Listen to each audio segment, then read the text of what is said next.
And we welcome you in live now to Macon Coliseum, where two very familiar foes will take the ice against each other tonight, and it'll be a fun weekend of hockey ahead of us, as it'll be the Fayetteville Marksmen and the Macon Mayhem tonight here in the Coliseum. I'm Graham Tuck with Joe Kopshow, and this is the 10th time that these two teams will play each other this season, Joe, and it's been a very tight split all the way down, but these two games could very well make or break the Mayhem season this weekend. Yeah, Fayetteville just the upper hand in those 9 games, 5-4, but the Mayhem a little something extra to play for. 1 point out of the 8th place spot, and of course a chance at the playoffs. So they'll be looking to pick up some key wins and propel themselves clearly into the playoff picture, and of course nothing more important than that. Absolutely. I mean, this week for the Mayhem, you had 6 games in 9 days, dating back to last Friday, the last time you and I were on the mic together, when the Roanoke Rail Yard Dogs came to town for a 2-game set here in Macon. And the Mayhem have had 4 games in the 8 days since, and they've lost all 4 of them in regulation. You come into this weekend on a 4-game losing streak after having won 3 in a row just prior. And this week you had 2 games during the week, an oddity for the Mayhem. You haven't had very many weekday games this season, but the Mayhem were on the road in Fayetteville on Tuesday for their school day game at 10 a.m. And the Mayhem got out to an early lead. Yaroslav Yevdokimov very early, 2 minutes and 10 seconds in, took the puck away from Ryan Kenny.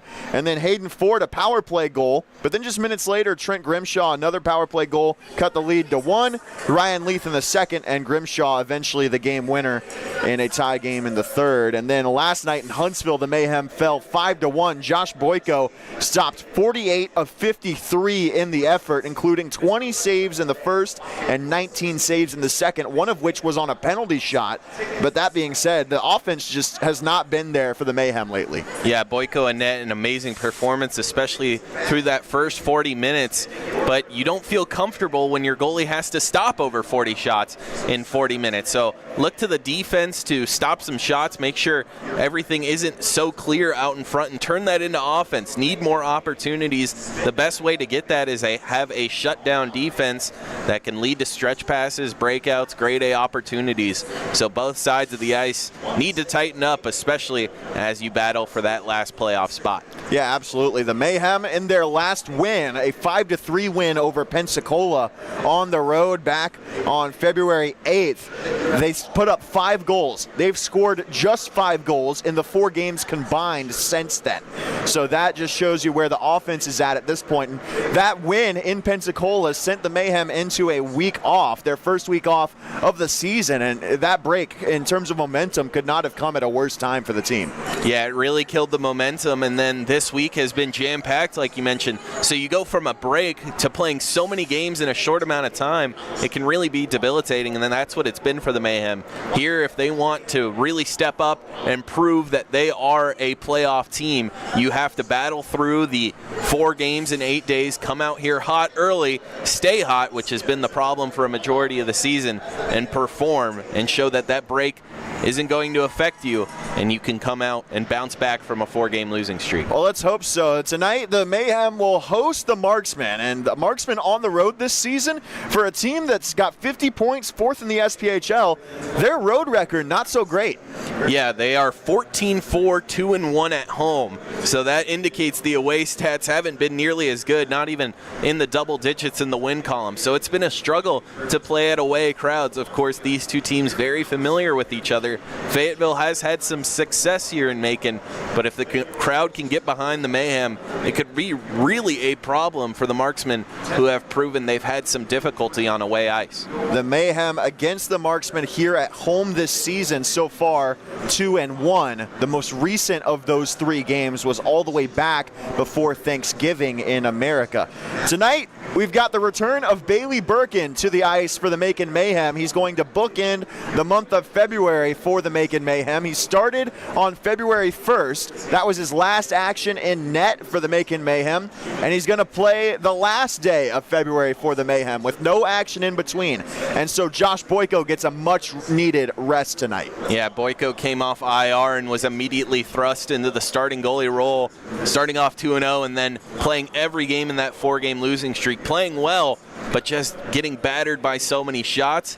The bumps and bruises, maybe a little bit too much, as he'll get a bit of a rest tonight. But Birkin, a great goalie in himself, a .912 save percentage this season, just above 3 goals against. But he got a lot of time early in the season, so not an unusual position for him to step up. He gets the start in the pipes today and will be a key factor. We've seen how many shots Boyko would have to face in the past. Birkin would like to face less, but he can stand tall if he has to. Absolutely, and one other storyline to keep an eye on tonight, it's the return of Trent Grimshaw to the Macon Coliseum. We mentioned him when recapping the game on Tuesday in Fayetteville. He has been a welcome addition to the Marksmen lineup. Obviously, the front office really likes him enough to bring him in Fayetteville with the two sister organizations. Great guy, loved having him here in Macon, and he, unfortunately for the Mayhem, they've played him a couple of times in Fayetteville since he joined the Marksmen, and Trent has just been able to put up goals on the Mayhem since he joined the Fayetteville lineup. Yeah, 2 goals against in that last game, as you mentioned, 12 total on the season. So he loves playing against the former team he was on in the Mayhem, and now gets a bit of a homecoming. So maybe some extra cheers, maybe some extra jeers, but Grimshaw has had a lot of success and now gets to play in what feels like a hometown crowd. So an important storyline to watch as he takes the ice. Absolutely. We'll take a break, and when we come back, we'll bring you the starting lineups and scratches here from tonight in Macon.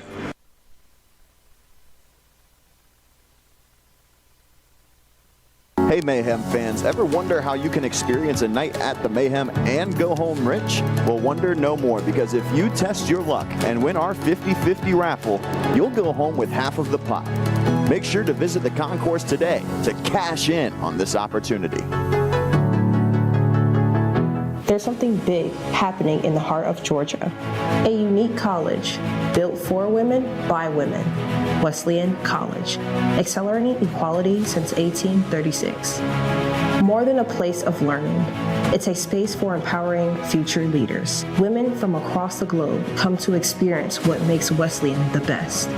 With small classes and dedicated faculty, students receive world-class education. Find out why you belong at Wesleyan. Book your tour today.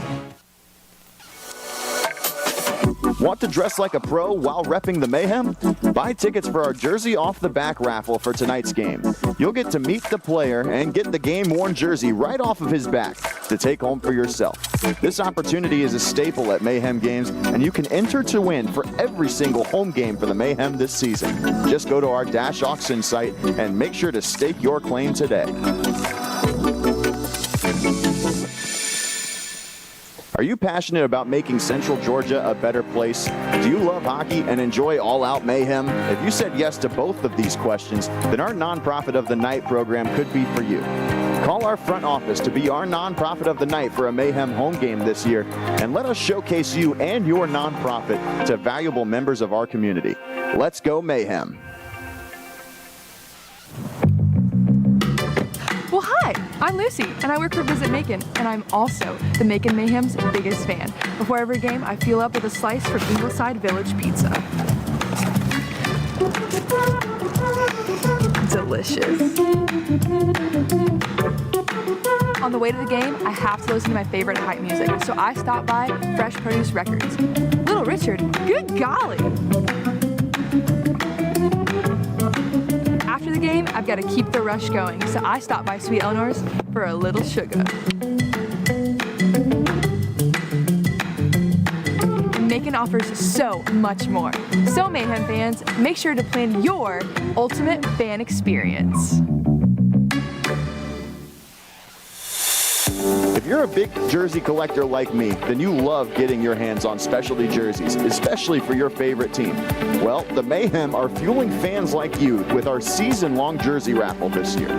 Tickets start at $5, and if you win at the end of the season, you'll take home one of all 12 specialty jerseys that the Mayhem wear this year. Make sure to follow our social media and make it out to the Macon Coliseum to see these bad boys in action, and don't wait to get in on the action for our season-long jersey raffle.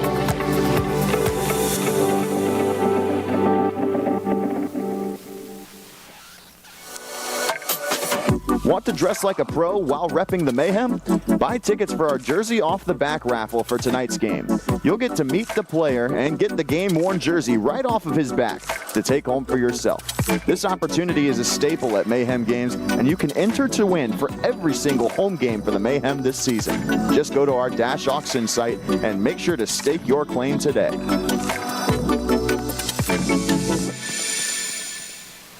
There's something big happening in the heart of Georgia. A unique college built for women by women. Wesleyan College, accelerating equality since 1836. More than a place of learning, it's a space for empowering future leaders. Women from across the globe come to experience what makes Wesleyan the best. With small classes and dedicated faculty, students receive world-class education. Find out why you belong at Wesleyan. Book your tour today. Hey Mayhem fans, ever wonder how you can experience a night at the Mayhem and go home rich? Well, wonder no more, because if you test your luck and win our 50-50 raffle, you'll go home with half of the pot. Make sure to visit the concourse today to cash in on this opportunity. Are you passionate about making Central Georgia a better place? Do you love hockey and enjoy all-out mayhem? If you said yes to both of these questions, then our Nonprofit of the Night program could be for you. Call our front office to be our Nonprofit of the Night for a Mayhem home game this year, and let us showcase you and your nonprofit to valuable members of our community. Let's go Mayhem.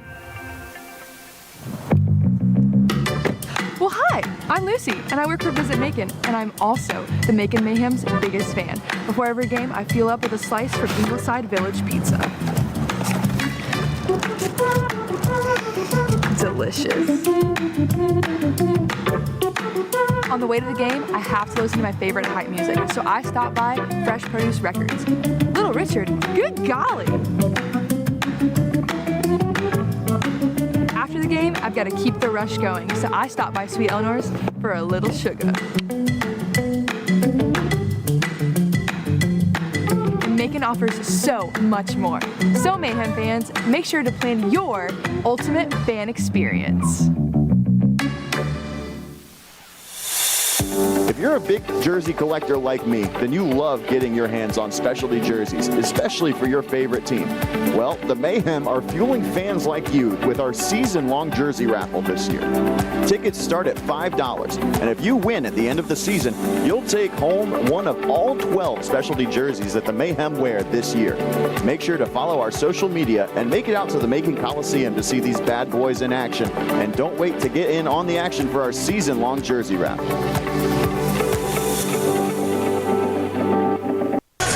It's time for our starting lineups and scratches from here in Macon, Georgia. We'll start with the visiting Fayetteville Marksmen. Up front, it'll be Austin Long, Andrew Stafura, and Mason Emoff. On defense, Ryan Leaf and Jeremy Gervais. In net, Mason Bopitt gets the nod for the visiting Marksmen. The scratches tonight, Mike Mercurio and Christian Acosta for the Marksmen. For the Mayhem, up front, it'll be Alexei Monikov. Nick Favaro, up from his defensive position, will get the nod at forward, and Connor Witherspoon in between those two. On defense, Nick Aromaterio and Jake Maynard with Bailey Birkin in net. The scratch on the Mayhem lineup is number 19, Jacob Schnapp. And Joe, we talked about it briefly off mic when we got the starters, and with Austin Long, even without Jacob Schnapp in the lineup, there were some fisticuffs in that game. Fayetteville maybe not taking too kindly to a hit that Dan Winslow threw in that game on Tuesday. We could see some fireworks pretty early in this one. Yeah, it starts with, of course, a storied history between these two teams, very evenly matched throughout this season, and it all came to a head the last time they played. As you mentioned, Long has a mark on him. The bullseye is on his back. These Mayhem players don't really like to see him take the starting ice, so whoever lines up across him might have a duty to do. We can only speculate, but fireworks certainly popped off in the last game these two teams played. It could certainly be in store tonight, and we might not have to wait 5-10 seconds. It might be right off the draw, so we'll see. We can only speculate, but Long has that mark on him. And we'll see if any Mayhem player picks him up, who skates across. Of course, Favaro moving up from the defensive position, a name to watch, but whoever will drift across from him, that is something to keep your eye on. Of course, always like to see puck drop, but an extra special one due in store tonight. Yeah, we'll see what happens here in Macon, but a fun one coming up for sure, one way or the other. Always is whenever the Mayhem and the Marksmen play against each other. We'll have first period right after this. College is a proud sponsor of the Macon Mayhem. A leader in accelerating equality for women since 1836, Wesleyan College prides itself on providing young women with a platform to develop as students, professionals, and emerging leaders in the Middle Georgia community and beyond. Through the power of a liberal arts education, Wesleyan prepares its graduates to make a positive impact not only on the community around them, but around the globe. Join the pack. Apply now at www.wesleyancollege.edu/admission. Hey Mayhem fans, ever wonder how you can experience a night at the Mayhem and go home rich? Well, wonder no more, because if you test your luck and win our 50-50 raffle, you'll go home with half of the pot. Make sure to visit the concourse today to cash in on this opportunity. There's something big happening in the heart of Georgia. A unique college built for women by women. Wesleyan College, accelerating equality since 1836. More than a place of learning, it's a space for empowering future leaders. Women from across the globe come to experience what makes Wesleyan the best. With small classes and dedicated faculty, students receive world-class education. Find out why you belong at Wesleyan. Book your tour today. Want to dress like a pro while repping the Mayhem? Buy tickets for our Jersey Off the Back raffle for tonight's game. You'll get to meet the player and get the game-worn jersey right off of his back to take home for yourself. This opportunity is a staple at Mayhem games, and you can enter to win for every single home game for the Mayhem this season. Just go to our Dash Auction site and make sure to stake your claim today. Are you passionate about making Central Georgia a better place? Do you love hockey and enjoy all-out mayhem? If you said yes to both of these questions, then our Nonprofit of the Night program could be for you. Call our front office to be our Nonprofit of the Night for a Mayhem home game this year, and let us showcase you and your nonprofit to valuable members of our community. Let's go Mayhem. Well, hi, I'm Lucy, and I work for Visit Macon, and I'm also the Macon Mayhem's biggest fan. Before every game, I fuel up with a slice from Ingleside Village Pizza.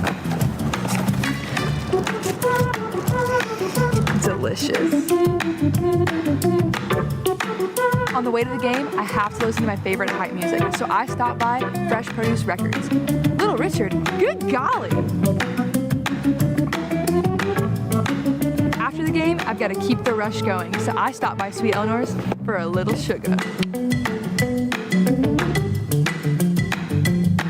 And Macon offers so much more. So Mayhem fans, make sure to plan your ultimate fan experience. If you're a big jersey collector like me, then you love getting your hands on specialty jerseys, especially for your favorite team. Well, the Mayhem are fueling fans like you with our season-long jersey raffle this year. Tickets start at $5, and if you win at the end of the season, you'll take home one of all 12 specialty jerseys that the Mayhem wear this year. Make sure to follow our social media and make it out to the Macon Coliseum to see these bad boys in action, and don't wait to get in on the action for our season-long jersey raffle.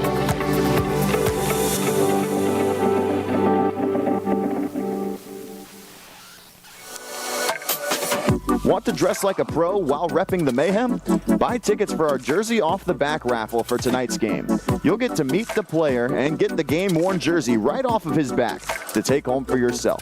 This opportunity is a staple at Mayhem games, and you can enter to win for every single home game for the Mayhem this season. Just go to our Dash Auction site and make sure to stake your claim today.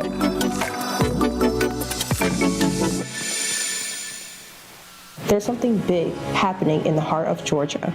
A unique college built for women by women. Wesleyan College, accelerating equality since 1836. More than a place of learning, It's a space for empowering future leaders. Women from across the globe come to experience what makes Wesleyan the best. With small classes and dedicated faculty, students receive world-class education. Find out why you belong at Wesleyan. Book your tour today. Hey Mayhem fans, ever wonder how you can experience a night at the Mayhem and go home rich? Well, wonder no more, because if you test your luck and win our 50-50 raffle, you'll go home with half of the pot. Make sure to visit the concourse today to cash in on this opportunity. Are you passionate about making Central Georgia a better place? Do you love hockey and enjoy all-out mayhem? If you said yes to both of these questions, then our Nonprofit of the Night program could be for you. Call our front office to be our Nonprofit of the Night for a Mayhem home game this year, and let us showcase you and your nonprofit to valuable members of our community. Let's go Mayhem. Well, hi, I'm Lucy, and I work for Visit Macon, and I'm also the Macon Mayhem's biggest fan. Before every game, I fuel up with a slice from Ingleside Village Pizza. Delicious. On the way to the game, I have to listen to my favorite hype music, so I stopped by Fresh Produce Records. Little Richard, good golly! After the game, I've got to keep the rush going, so I stopped by Sweet Eleanor's for a little sugar. Macon offers so much more. So Mayhem fans, make sure to plan your ultimate fan experience. If you're a big jersey collector like me, then you love getting your hands on specialty jerseys, especially for your favorite team. Well, the Mayhem are fueling fans like you with our season-long jersey raffle this year.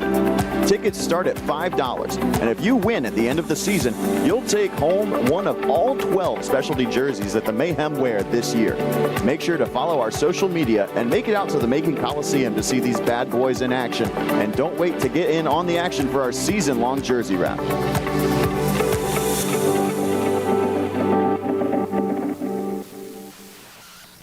Are you thinking about starting a new career? The Georgia Department of Corrections is now hiring correctional heroes. Earn a competitive salary and advance your career through GDC. The agency is now hiring correctional officers, counselors, food service workers, and many more. Most positions require candidates to be 18 years of age or older, have a high school diploma or GED. Positions are now available across the state of Georgia. Apply now at gdcjobs.com to learn more. GDC. One team. Join the celebration as Minuteman Press Macon proudly celebrates 35-plus years of serving Middle Georgia with top-quality print media. Minuteman Press Macon is a full-service printing, marketing, and design center. We design, print, and promote you. From business cards to building signage, we've got you covered. Promotional products? No problem. Let's keep printing and growing together. Go Mayhem.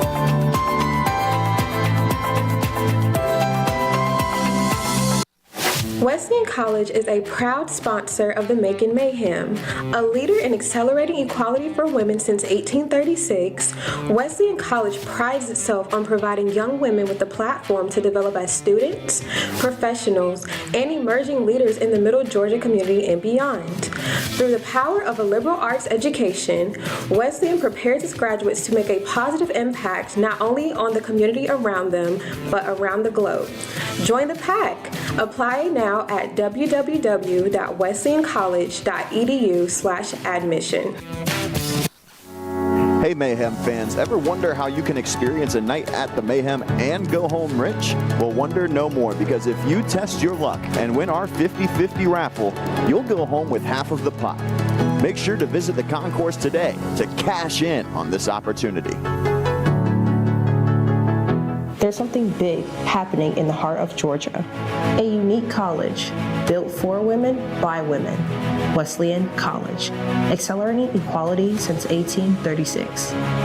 More than a place of learning, it's a space for empowering future leaders. Women from across the globe come to experience what makes Wesleyan the best. With small classes and dedicated faculty, students receive world-class education. Find out why you belong at Wesleyan.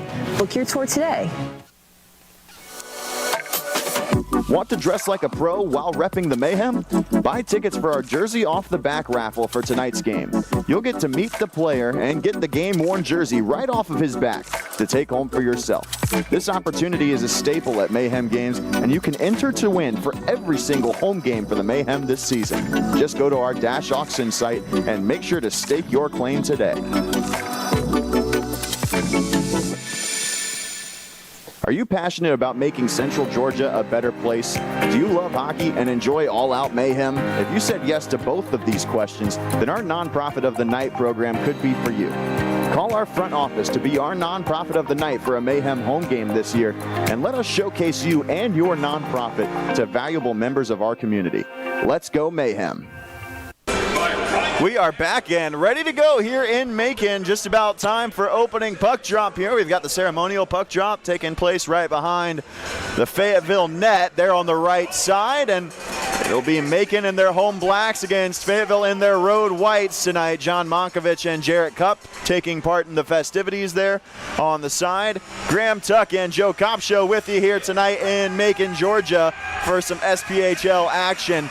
This should be a fun one tonight, Joe. Both teams really need this one. Fayetteville needs to keep some momentum going. They really want to have home ice advantage in that first round of the playoffs, and hopefully for them beyond, as they are right on that 4-seed spot, but they've got Evansville and Birmingham hot on their tails. And for the Mayhem, they're on the outside looking in of the playoffs right now. Yeah, many implications in this one. Love to play on your home ice, and you want to play in the playoffs, of course. So both these teams looking to pick up 2 points. Favaro giving some jabs to Long right off the faceoff. They're already going at it. We talked about it. We'll see what happens here. It seems like it's going to be a glove drop as soon as the puck hits the ice. They have to be talked to before we've even gotten started here tonight.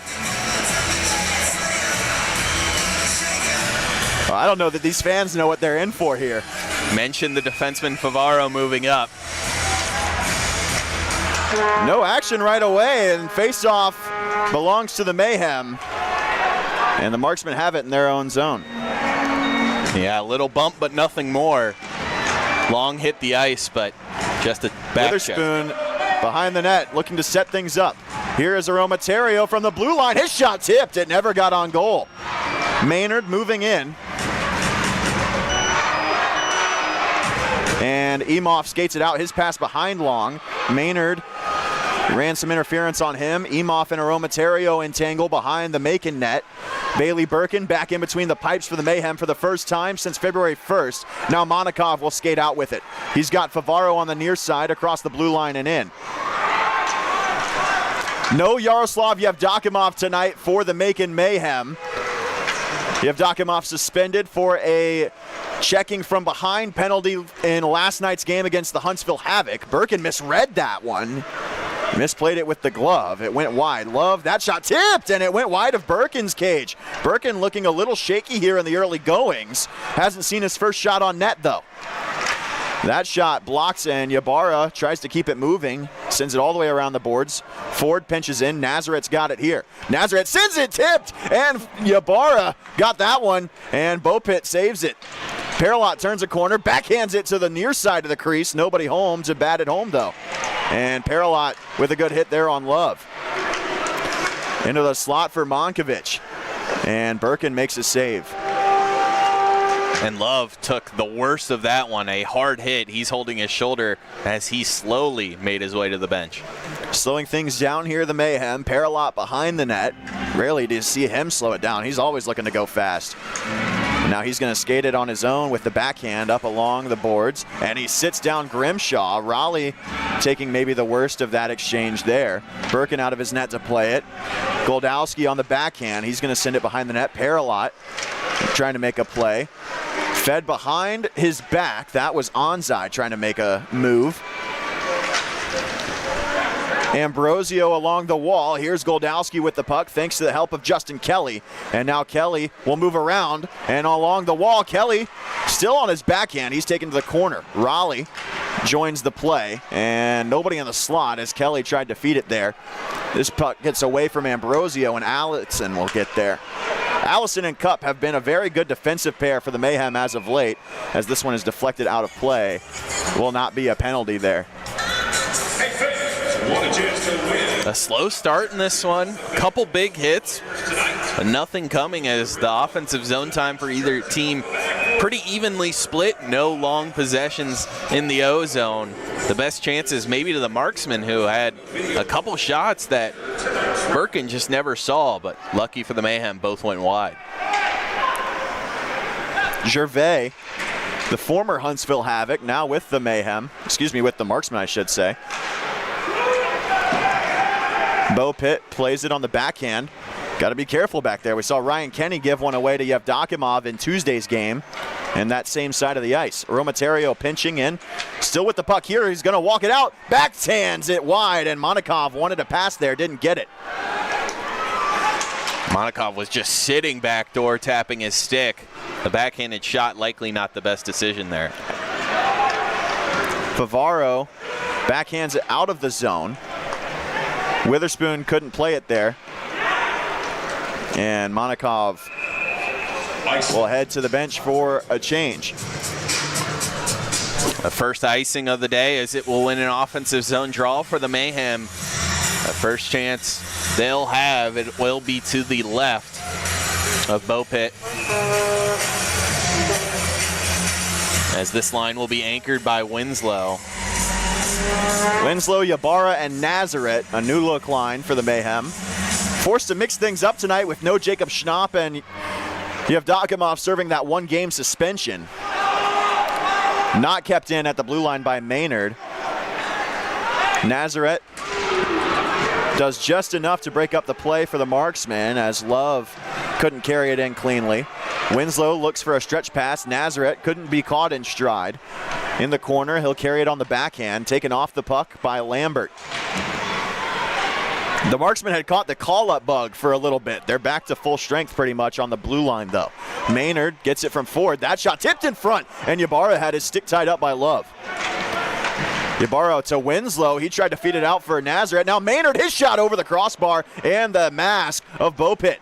And Ford with a hit there to break up a potential 2-on-1 for Dalton Hunter.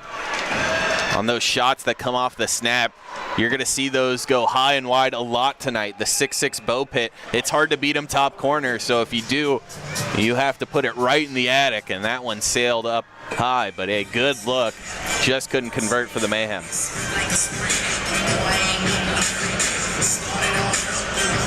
The Mayhem have iced it, so an ozone draw coming up for the Marksmen. They'll send out Ambrosio, Onzai, Grimshaw, Parody, and Wilkins for the ozone draw. Faceoff was won by Winslow. Ford tangled up with Ambrosio. He draws a penalty. Bad penalty in the ozone taken by Alex Ambrosio. And Birkin to the bench for the extra attacker. Ford to Kelly. Slap shot wide. Kelly lost his footing. That'll blow the play dead, but the Mayhem will go to the power play here with 15-12 left in the first. It'll be boarding. So maybe that entanglement between Ambrosio and Ford was not the call. It's Grimshaw going to the box. And welcome back to Macon, Trent Grimshaw. Yeah, gets a little bit of a breather, right? Welcome gift, at least for the Mayhem fans, as they can see a recent Macon killer spend at least 2 minutes on the bench. He'll likely head on over to the other side when he pops out, but that boarding just right in the corner gives the Mayhem a very nice chance early, as they'll get a good look at their power play unit. Well, despite all the struggles for the Mayhem offensively as of late, they have scored on the power play in 2 straight games, which is not something you've been able to say for the Mayhem very much this season. Here is Monikov. He'll send it up top for Ford. Ford had the power play goal against Fayetteville on Tuesday. Winslow had the power play goal last night in Huntsville. Nazareth on the far side. Now Ford will load up a shot. Save made Bo Pitt. Rebound deflected behind the net. Monikov will get there. He'll send it back up top for Ford. Far side, Nazareth with it again at the top of the circles. His shot, save made, rebound is loose, and the Marksman will clear. That was a really good stick out in front that redirected that last second, but Bo Pitt gets it right in the leg blocker, able to kick it away. The thing the Mayhem can look forward to with this 6'6" man in goal is that he lets up a lot of rebounds. So they can take advantage of that, which has been the goal so far of this power play. They'll have success. Paralot skates it in. Goldowski on the near side, fires it back to Paralot. Paralot will walk it to the high slot. Allison, one-timer, well wide. Allison getting some more power play time as of late for that reason. They like his one-timer on the man advantage. Ybarra behind the net, pressed to the wall. Here is a clearance attempt and a good one as Aromaterio's onto the ice. He takes the puck in the neutral zone. Allison will get it here. Mayhem just got caught in a one-man change that left him off the blue line, couldn't keep it in. Goldowski on the wall, drops it to Winslow, looks far side. Loose puck will be taken here by Emoff and fired all the way down. Birkin with 20 seconds left in the penalty to Grimshaw. One last rush while up a man, and Grimshaw will head out. Maynard goes around Love, gets his own rebound in the corner. He'll fire it all the way around the wall. Witherspoon trying to send it deep again. Nazareth with a good stick lift. Maynard takes it around the corner. Nazareth sends it near side for Monikov. Monikov walks it on the half wall, fires it to the slot. Nobody home though. Monikov with a good forechecking shift here. Witherspoon keeps the puck moving. No hand pass, the official says. Witherspoon and Monikov hard on the forecheck. Grimshaw out of the box. He'll play it behind the net. And now the Marksman with a touch pass out. Long takes a shove from Maynard, and Aromaterio will skate around two of his own men with it. He's in on side though. Sends it down to Nazareth. He tries to pick a corner from a sharp angle. Can't do so. Nazareth all the way around the zone. Now Monikov on the near wall. He'll fire a shot into the slot. Witherspoon couldn't deflect it. Cup breaks it up with his stick. Otherwise, waiting at the other blue line was Monkovic and Aromaterio. Hopefully that one was deflected. Otherwise, he just sent it 20 feet above the top of the glass into the netting. And that will send us to immediate timeout. Still scoreless, but a lot of action here in the early goings here in Macon.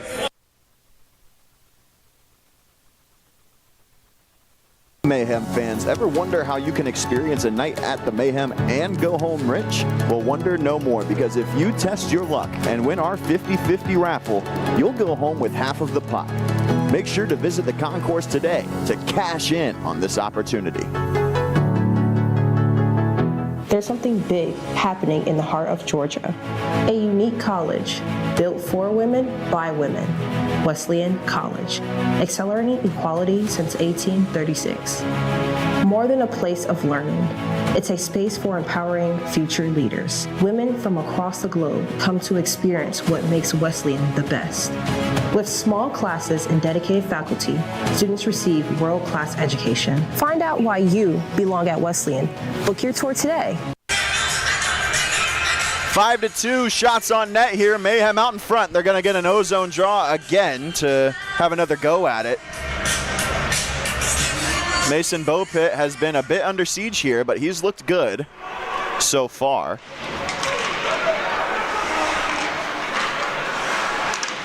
Hunter trying to work it out of the zone. This puck will float in on Beaupitt. He'll play it safely to Monkovic, but a turnover. Nazareth fires it into the glove of Beaupitt, and another ozone draw for the Mayhem upcoming. Beaupitt this season against Macon this is his third start. Beaupitt on the year, this is his 12th game played, so about a quarter of his games have come against the Mayhem. It's been mostly Ryan Kenny's crease for the Marksmen. And for Beaupitt, the Mayhem roughed him up in the second game. They got 3 goals past him in just under half of the game.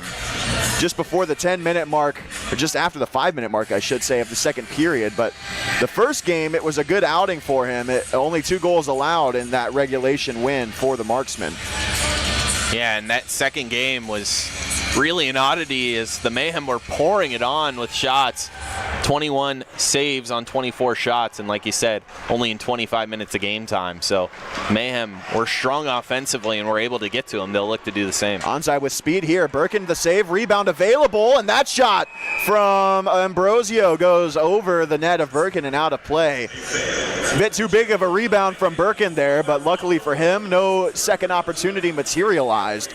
The win for Beaupitt came in Fayetteville. The loss, the one where he was pulled early, came here in Macon. Both of those games were back in November. This is his first time seeing the Mayhem since November. So, as I said, it's been mostly Ryan Kenny's crease. These two teams played each other a ton at the beginning of the year and then not so much since then. Yeah, and Kenny's been so dominant. It's kind of how the Macon Mayhem treat Josh Boyko, in that they want him in goal as often as possible. Goldowski to Raleigh. That shot blocked in front by Leith. He'll take it behind the net, and Gervais will take it here.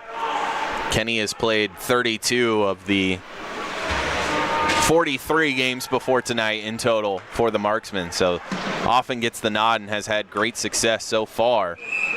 I mean, Bopit went almost a whole month between the end of January to the end of this month without a start. So he has not had the opportunity to really stay warm. Just 2 months in February, or 2 games in the month of February, the last one coming just a week ago. So has that to rely on, but outside of that, has had very little time on the ice.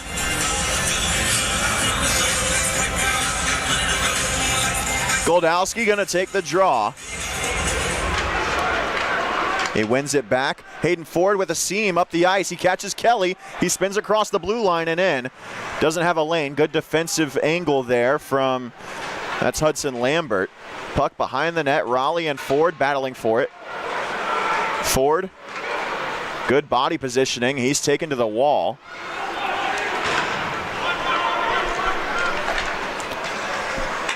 This is going to be sent down. No icing here. It was deflected. Birkin deadens it for Nazareth, who skates behind the net. He'll play it on the backhand ahead to Aromaterio, and now Winslow with speed up the middle of the ice. Winslow tries to dangle, sticked away by Bopit. Ybarra on the backhand, tried to reverse it behind the net for Nazareth, but instead it's intercepted by the Marksman. Aromaterio lets a man by him. 2-on-1 for the Marksman. Save, rebound, and it's all the way out to the blue line. That one's into the blue paint. And another chance for the Marksmen. Save made again by Birkin. The Mayhem just collapsing on the slot there, not really allowing anything to materialize on what should have been some high danger chances for Fayetteville. Yeah, really good first opportunity. The second and third just couldn't find their way through. Here's a 3-on-1 for Fayetteville to the slot, and a great back check by Parker Allison there. Monkovich got his stick tied up with someone on the near side. That was Nazareth. Nazareth went tumbling to the ice, and now Gervais is into the zone. Gervais saucer pass, and Maynard put it on goal for Birkin, but he broke up a one-timer on the back door in the process, and you'll take that every day of the week. Yeah, Maynard able to chip that one right into the glove of Birkin, and that was a great opportunity, the one before for the Marksmen, as Aromaterio tried to glove it down, and in the process got blown by. A very good first shot, lit up a juicy rebound, but nothing after. We'll take a break here, and we're halfway through the first, still scoreless in Macon.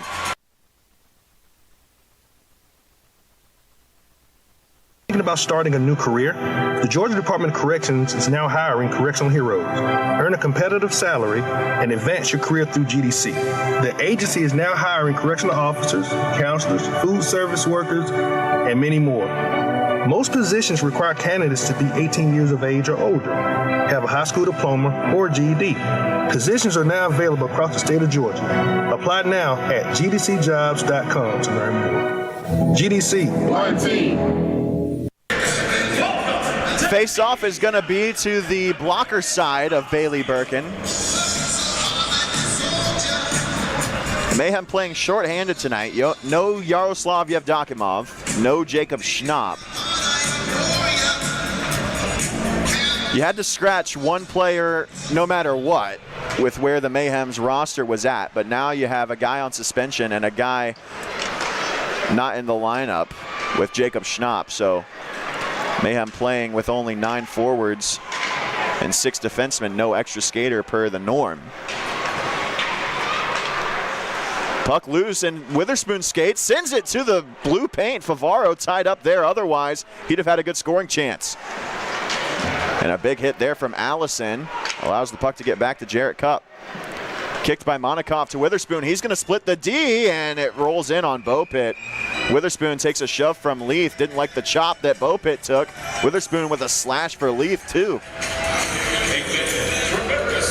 Yeah, a little.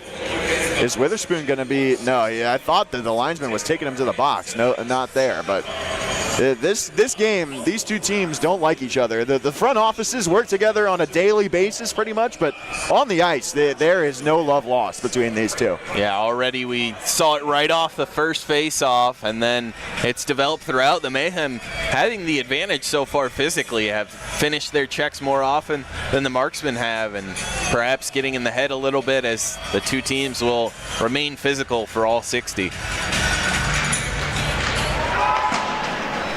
Kept in at the blue line by Paralot, but Goldowski couldn't play it. Otherwise, it would have been a hand pass. Paralot will get it back here on the backhand. Now he finds Goldowski.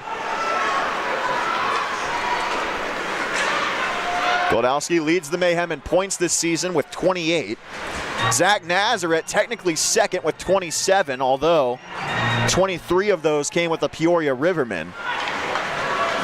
Here's Raleigh out in front, Goldowski on the doorstep, loose puck. Here's Paralot, can he settle it? Yes, save made, Bopit, rebound there. Bopit, it's under him, it's poked in, but the whistle went first, and now we've got a yard sale in the crease.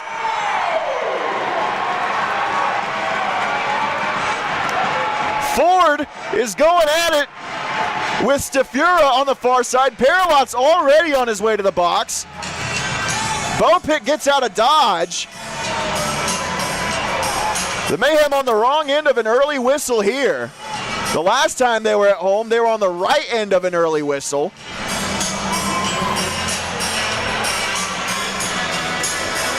And now the question is, who goes for the Marksmen, if anyone, as of course the fight always starts, or tends to always start, when your goalie gets touched, and Bopit, of course, had the glove on the puck. It didn't look covered fully. That's why you can consider it an early whistle. The Macon Mayhem poking away. Marksman taking exception to it. And obviously you can't really call it an early whistle. If the official loses sight of the puck, you blow the whistle at that point in time. And given the massive humanity that was there right in front of Bopit, I can't blame anyone for blowing the whistle in that situation. But all of that said, the Mayhem put the puck in the net clearly after the fact, and it's just tough how the cookie crumbles sometimes. I was mistaken. It was not their last home game. It was the last time these two teams played on Tuesday. The Marksmen nearly had another goal to add to that 3-2 total, but it was just after the whistle. Boyko couldn't seal the post. Nobody in the penalty boxes right now. Paralot was allowed to get his gloves and stick and head back to the bench area. Kupp and Monkovich are the two at the box right now, being talked to by the officials. Yeah, and to recap it all, you might have had the best sight at home as the puck made its way towards the glove of Bopit, who was just outstretched, threw it to the other side of the post and never had it covered. It was kind of just resting on his wrist. So the best angle was from up here, and of course the camera, as the ref was positioned behind the net. So when he lost sight, he blew the whistle. And as for the ref discussion, you would think that with how these teams have already come out, their storied history in terms of physicality, that the refs are thinking we might need to get this under control early, send a player to the box each, although it looks like they're going to do that. This game might get more physical, as that can alert the players. No penalties from that. Wow. This can alert the players that they are going to be allowed to play, finish through every check, and we'll see how that builds up throughout this one. Ybarra's stick being held on to right in front of the Fayetteville bench. Had to yank it away there from Dalton Hunter. This one's into the zone, no icing. Bounces away from Nazareth. Puck sent to the slot. Monkovich can't get it by Ybarra. Loose puck, caroms to the near side. Nazareth skates back into his own end, now plays it safely to Aromaterio. Up the middle of the ice, Ybarra with a great touch pass to Nazareth. 2-on-1 with Winslow. Back to Ybarra. He scores! What a setup by Nazareth! And Mateo Ybarra gets the Mayhem on the board.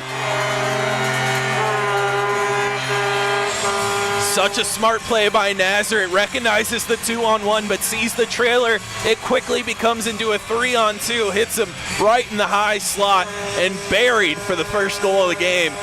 Great job by Nazareth to read that backdoor pass was not open. Goes with the second option.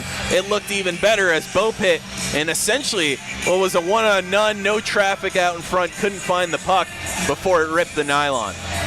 And even better than the setup from Nazareth, how about that pass from Ybarra between his legs in the neutral zone to even get it to Nazareth in the first place? It was a chain of great passes from the DN all the way up. Trusting your teammates now are going to be where Now a 2-on-1 here. Monikov with a chance. Oh, Monikov! What a goal! Alexei Monikov! 2-0! You go from a great team effort to a great individual effort. Monikov skates in, keeps the puck right on his stick blade, is able to tuck it away after Bopit makes his move. Pretty handle and a better finish. And the Mayhem, all of a sudden, in less than 30 seconds, flip this game on its head as they lead 2-0. That's how you respond to an early whistle and some physicality, is put the puck in the net, take advantage of the momentum. 2 goals, 17 seconds apart from Mateo Ybarra and Alexei Monikov. Scored by number 2, Alexei Monikov. With 7 minutes and 48 seconds remaining in the first period. Monikov trying to spring it out of the zone for Witherspoon. Things have finally calmed down a little bit, at least on the ice. The crowd still ramped up here in Macon.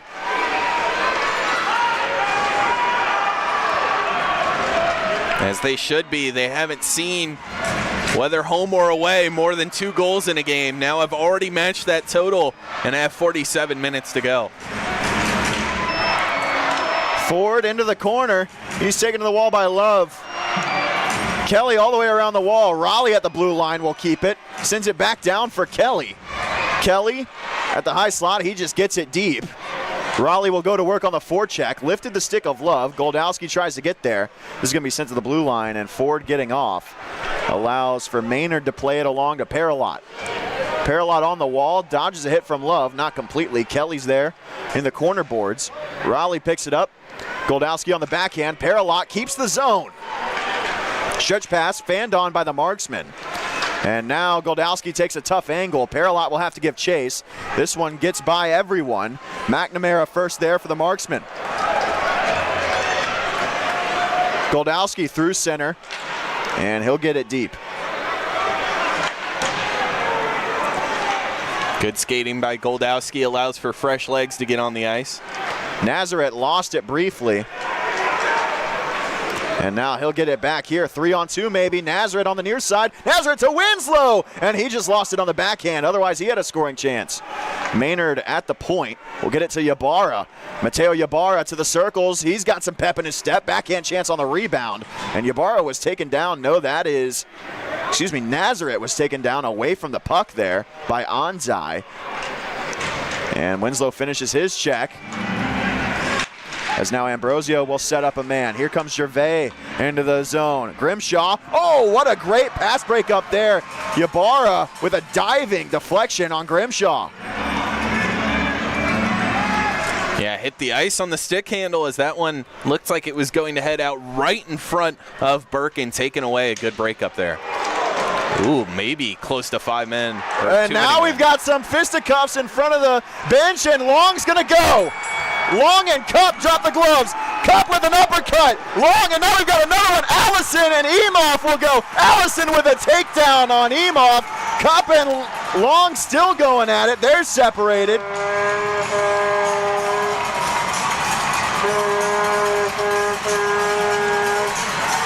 Might be fair to say the Mayhem got the upper hand of both of those scraps. Yeah, they were quick, but the Mayhem came out swinging, and it looks like players will leave the ice. Allison and Emoff will be done for the game, I believe, due to the third man in rule. Of course, continuing the fight, so they both will head off, and that will be it for the day. They'll hit the showers early. That's the rule that tries to prohibit fights spreading, but with these two teams' history, I don't think either cared, as the Mayhem got the better in both those fights. Hard right hooks landing in both of them. Gotta love it from Parker Allison, too. Only 4 penalty minutes on the year. He jumps in and starts to scrap. And will likely more than double that total. Absolutely. Gotta love it there. And honestly, we've seen Long get into it with a couple guys from the start of the game. And for Jarrett Cupp as well, only 12 penalty minutes on the year. He's played every game this season for the Mayhem. He's not a quote-unquote enforcer or a fighter. For him to be the guy that finally drops him with Long, you love it. Yeah, it's for your captain doing it as well. That sends the message that the team is going to be competitive.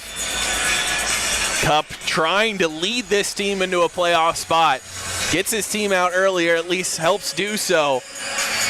And then brings the energy with the fight. Now the Mayhem just 1 point out of that last playoff spot. Not only have the momentum, but also all the energy here in Macon, Georgia. So now Goldowski and Monkovich getting the explanation at the scorers table. Only penalty up on the board right now is 2 minutes to Austin Long. So we do know that there will be an additional 2 to Long. Looks like the Mayhem may get a power play out of this. Yeah, and we didn't get a great view from up here, but part of it is, of course, the discussion on who started it. Was there anything illegal beforehand? Well, and there were 2 marksmen on Dan Winslow at the marksman bench before Jarrett Cupp joined in to actually drop the gloves. I believe it was Long and Gervais. I'd have to look back. I know Long was one of them, but I think Gervais was the other. Yeah, Winslow was battling along right in front of the bench and got pinned up. His back even to the bench, so there would have to be another marksman heading over to the penalty box in order for the Mayhem to get a power play from this. But there is the 2 minutes, and the puck is being skated to the Mayhem's offensive end, so that would indicate a power play coming here. But what we know is this: Allison and Emoff done for the game. Game misconducts to both Allison and Emoff. Cupp and Long in the box, both for 5 minutes at the least. And it does appear that it will be a power play for the Mayhem. So the marksman will have to choose who they send to the box to serve the extra minor to Long. It's Witherspoon, Nazareth, Kelly, Ford, and Monikov. 2 minutes for elbowing is the extra penalty to Long.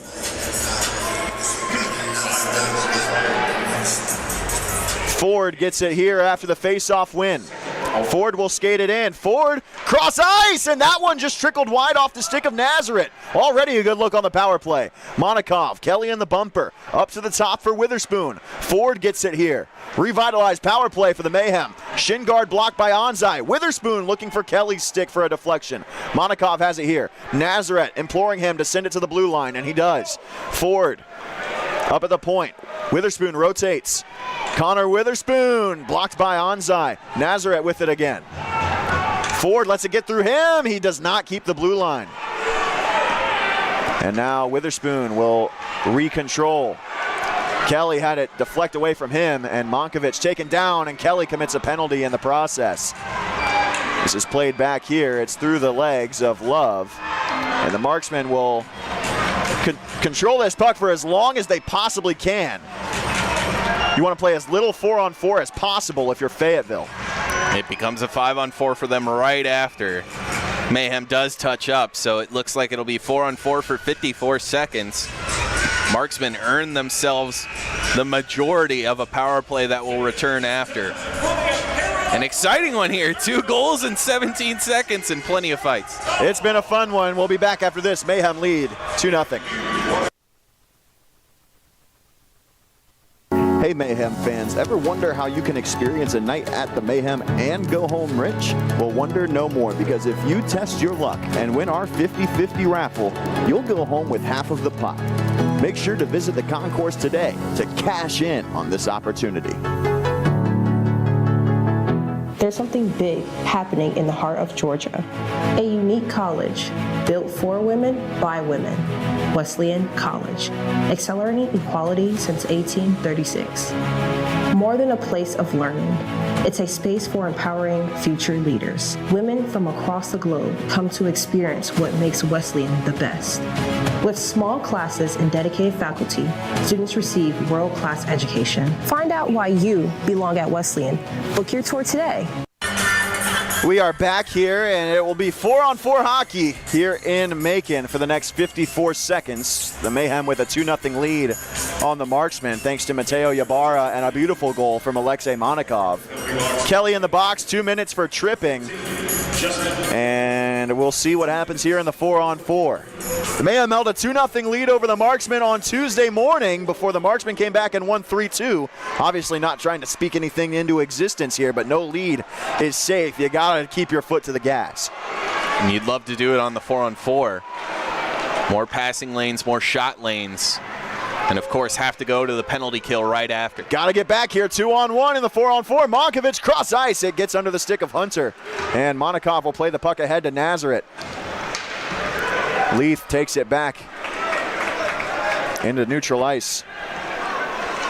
Of course, if the Marksmen don't get positive looks right when they enter the zone, they'll back out, keep possession, as it's just 15 seconds until they go on the power play.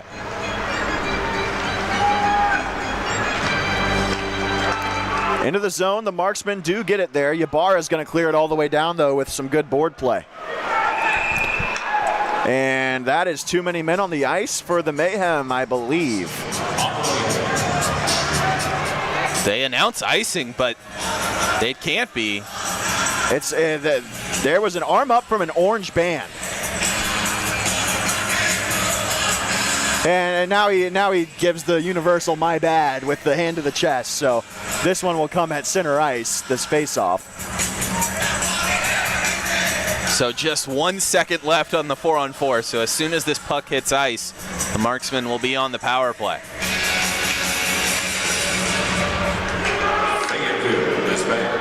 Good job to clear it. Now you can get fresh legs on and settle in to the 1-3. Eventually drop back into the box on this penalty kill for the Mayhem. Penalty kill has been great for the Mayhem this season, 83.3%, top 3 in the league. It's one of the bright spots of their season. They have been clinical on the penalty kill for most of the year. And a Marksman's without a stick. Wilkins with a great job to keep the puck. Oh, ahead of the play was Goldowski, but Ybarra couldn't get it to him there. Paralot goes around Leith there, but he's content to just get it deep. One thing about the Mayhem kill this season, I've mentioned it a couple of times, they are still the only team in the SPHL without a shorthanded goal for this season. Yeah, they had a great chance there, just whiffing on the stretch pass. As that puck was under the skate of Bopit, Witherspoon nearly had a chance, like how we saw Yevdokimov with one in the first on Tuesday. But no luck for number 5 in black. Hunter's into the zone. And a very successful penalty kill as it comes to an end, and not even a single shot coming in for the Marksmen in the about 65 seconds they had. Beautiful. Lambert with a shot through, blockered out by Birkin. And another shot onto Birkin. He keeps it moving. Had it in his equipment. He lets go of it. Kelly will backhand it to the blue line no farther. Gervais takes a hit there from Winslow. He's going to try to muscle it out of the zone. Can he do so? No. Plays it back to Maynard, who sends it to the wall in front of the Mayhem bench. Pavaro on the backhand sends it along. Intercepted there. Good stick check from Winslow. And now Witherspoon waits, dodges a hit from Anzai. And now everybody's crunched up against the boards in front of the Mayhem bench. Ref will have to skate in and tell him to keep the puck moving. Witherspoon does kick it away there. And now they'll finally get to change. Aromaterio with an odd deflection pass. Nazareth here. He'll get it back on the backhand. Dropped it to the slot. And Ybarra couldn't finish the chance. Goldowski off the wall to Nazareth. Reverses course. And Nazareth sealed up to the wall. Goldowski with under a minute to play here. Goldowski a tight turn.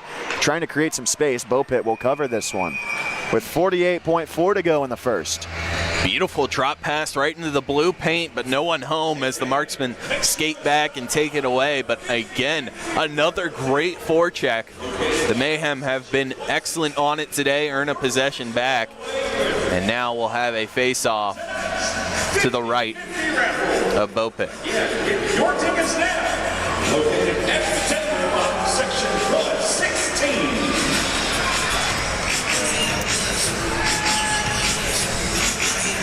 Goldowski on the far side circle. Ybarra all alone in the slot on the backhand. And Bopit with a save. Ybarra did all he could there. I feel like he probably had a little bit more time than he thought, but still a good scoring chance. Yeah, Ybarra crashing.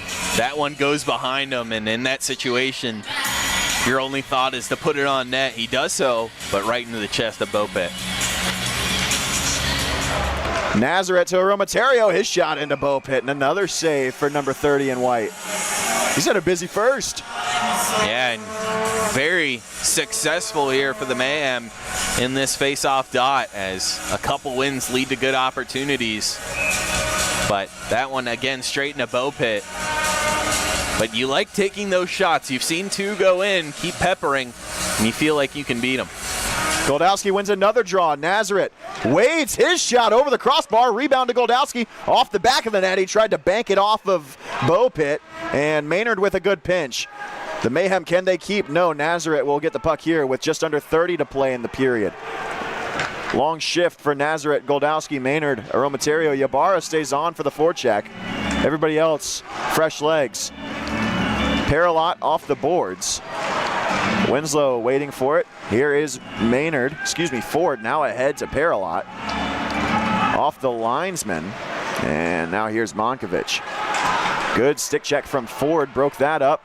And that will do it for the first as it's on to Birkin. A great first period, a lot of action.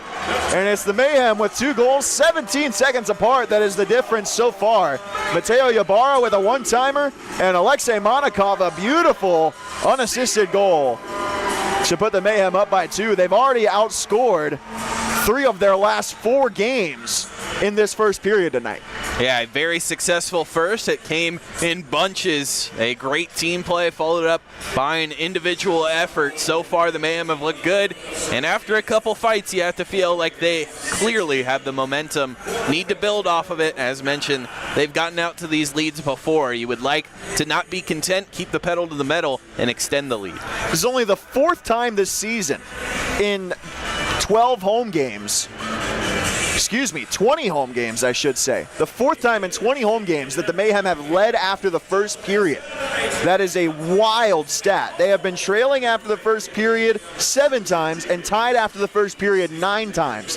So a rare situation that the Mayhem find themselves in here. They are, in case you were wondering, 2-1 when leading after the first at home, 8-3 when leading after 1 overall. We'll take a break here and recap a busy and hectic first period here in Macon when we come back on our first intermission report on Flow Hockey and the Mayhem Radio Network.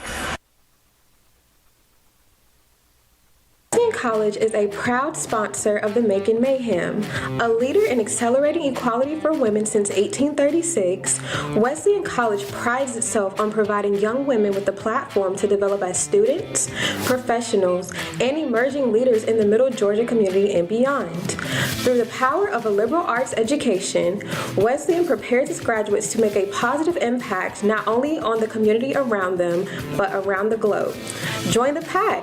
Apply now at www.wesleyancollege.edu/admission. Hey Mayhem fans, ever wonder how you can experience a night at the Mayhem and go home rich? Well, wonder no more, because if you test your luck and win our 50-50 raffle, you'll go home with half of the pot. Make sure to visit the concourse today to cash in on this opportunity. There's something big happening in the heart of Georgia. A unique college built for women by women. Wesleyan College, accelerating equality since 1836. More than a place of learning, it's a space for empowering future leaders. Women from across the globe come to experience what makes Wesleyan the best. With small classes and dedicated faculty, students receive world-class education. Find out why you belong at Wesleyan. Book your tour today. Want to dress like a pro while repping the Mayhem? Buy tickets for our Jersey Off the Back raffle for tonight's game. You'll get to meet the player and get the game-worn jersey right off of his back to take home for yourself. This opportunity is a staple at Mayhem games, and you can enter to win for every single home game for the Mayhem this season. Just go to our Dash Auction site and make sure to stake your claim today. Are you passionate about making Central Georgia a better place? Do you love hockey and enjoy all-out mayhem? If you said yes to both of these questions, then our Nonprofit of the Night program could be for you. Call our front office to be our Nonprofit of the Night for a Mayhem home game this year, and let us showcase you and your nonprofit to valuable members of our community. Let's go Mayhem. Well, hi, I'm Lucy, and I work for Visit Macon, and I'm also the Macon Mayhem's biggest fan. Before every game, I fuel up with a slice from Ingleside Village Pizza. Delicious. On the way to the game, I have to listen to my favorite hype music, so I stopped by Fresh Produce Records. Little Richard, good golly! After the game, I've got to keep the rush going, so I stopped by Sweet Eleanor's for a little sugar. And Macon offers so much more. So Mayhem fans, make sure to plan your ultimate fan experience. If you're a big jersey collector like me, then you love getting your hands on specialty jerseys, especially for your favorite team. Well, the Mayhem are fueling fans like you with our season-long jersey raffle this year. Tickets start at $5, and if you win at the end of the season, you'll take home one of all 12 specialty jerseys that the Mayhem wear this year. Make sure to follow our social media and make it out to the Macon Coliseum to see these bad boys in action, and don't wait to get in on the action for our season-long jersey raffle.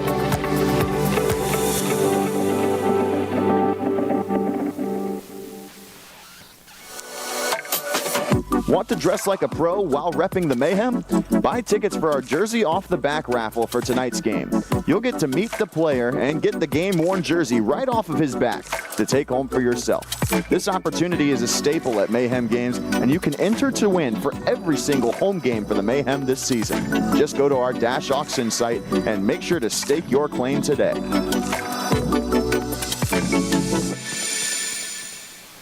There's something big happening in the heart of Georgia. A unique college built for women by women. Wesleyan College, accelerating equality since 1836.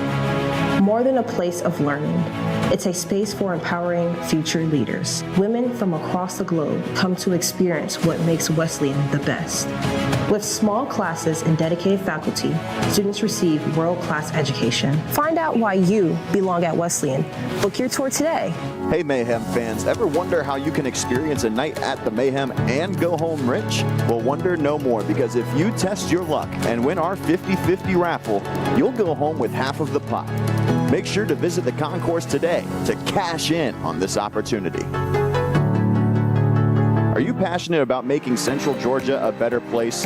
Do you love hockey and enjoy all-out mayhem? If you said yes to both of these questions, then our Nonprofit of the Night program could be for you. Call our front office to be our Nonprofit of the Night for a Mayhem home game this year, and let us showcase you and your nonprofit to valuable members of our community. Let's go Mayhem. Well, hi, I'm Lucy, and I work for Visit Macon, and I'm also the Macon Mayhem's biggest fan. Before every game, I fuel up with a slice from Ingleside Village Pizza. Delicious. On the way to the game, I have to listen to my favorite hype music, so I stopped by Fresh Produce Records. Little Richard, good golly! After the game, I've got to keep the rush going, so I stopped by Sweet Eleanor's for a little sugar. And Macon offers so much more. So Mayhem fans, make sure to plan your ultimate fan experience. We are back here in Macon where the Mayhem have a 2-0 lead on the Fayetteville Marksmen. I'm Graham Tuck with Joe Kopp Show here on Flow Hockey and the Mayhem Radio Network.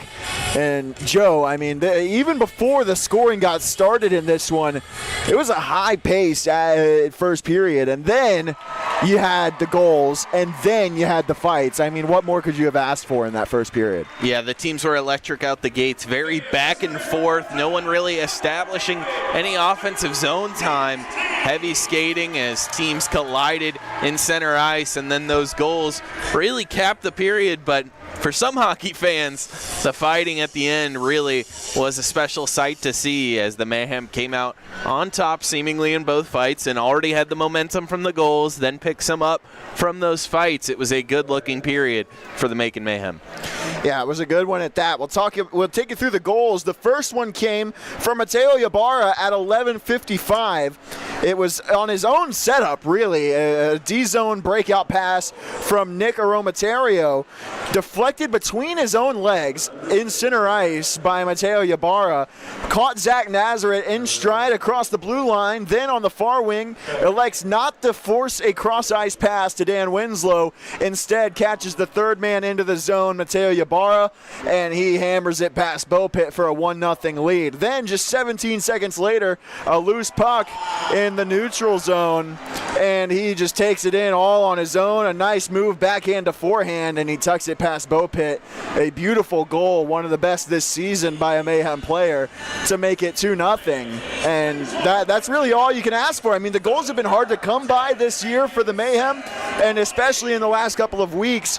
That period in particular, the Mayhem worked hard in the O-zone and in all three zones, really, all period long, and they were rewarded in that 17-second span. Yeah, it was a really great look, a great team effort. As you mentioned, the pass up ice, a good one.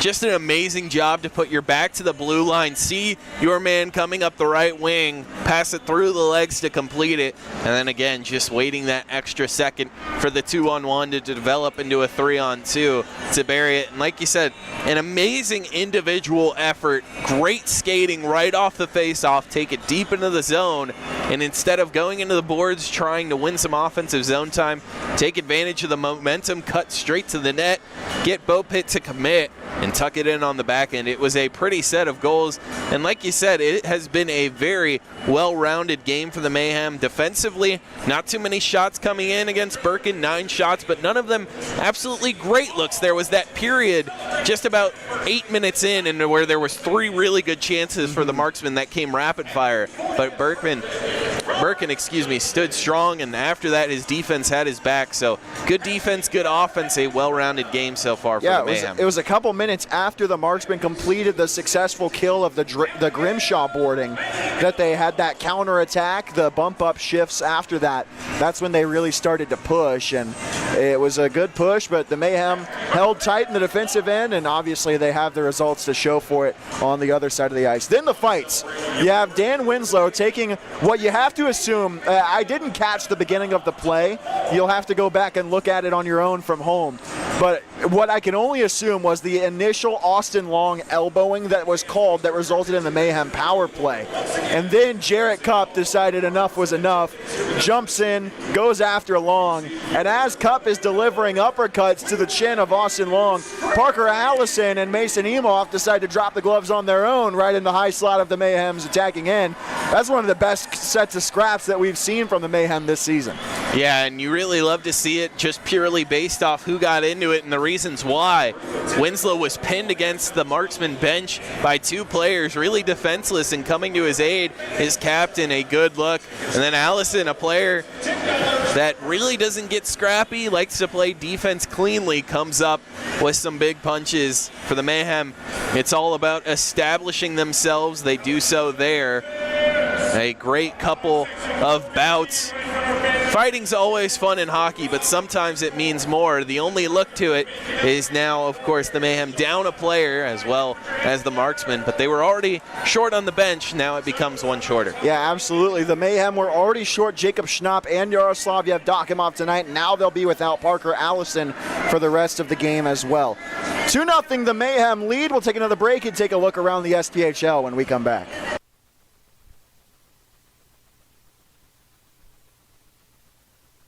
Dress like a pro while repping the Mayhem? Buy tickets for our Jersey Off the Back raffle for tonight's game. You'll get to meet the player and get the game-worn jersey right off of his back to take home for yourself. This opportunity is a staple at Mayhem games, and you can enter to win for every single home game for the Mayhem this season. Just go to our Dash Auction site and make sure to stake your claim today.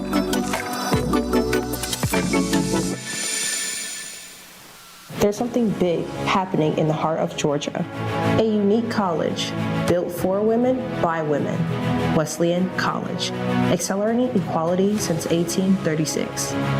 More than a place of learning, it's a space for empowering future leaders. Women from across the globe come to experience what makes Wesleyan the best. With small classes and dedicated faculty, students receive world-class education. Find out why you belong at Wesleyan. Book your tour today. Hey Mayhem fans, ever wonder how you can experience a night at the Mayhem and go home rich? Well, wonder no more, because if you test your luck and win our 50-50 raffle, you'll go home with half of the pot. Make sure to visit the concourse today to cash in on this opportunity. Are you passionate about making Central Georgia a better place? Do you love hockey and enjoy all-out mayhem? If you said yes to both of these questions, then our Nonprofit of the Night program could be for you. Call our front office to be our Nonprofit of the Night for a Mayhem home game this year, and let us showcase you and your nonprofit to valuable members of our community. Let's go Mayhem. Well, hi, I'm Lucy, and I work for Visit Macon, and I'm also the Macon Mayhem's biggest fan. Before every game, I fuel up with a slice from Ingleside Village Pizza. Delicious. On the way to the game, I have to listen to my favorite hype music, so I stop by Fresh Produce Records. Little Richard, good golly!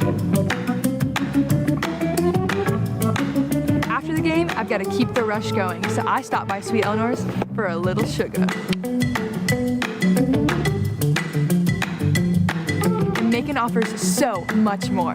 So Mayhem fans, make sure to plan your ultimate fan experience.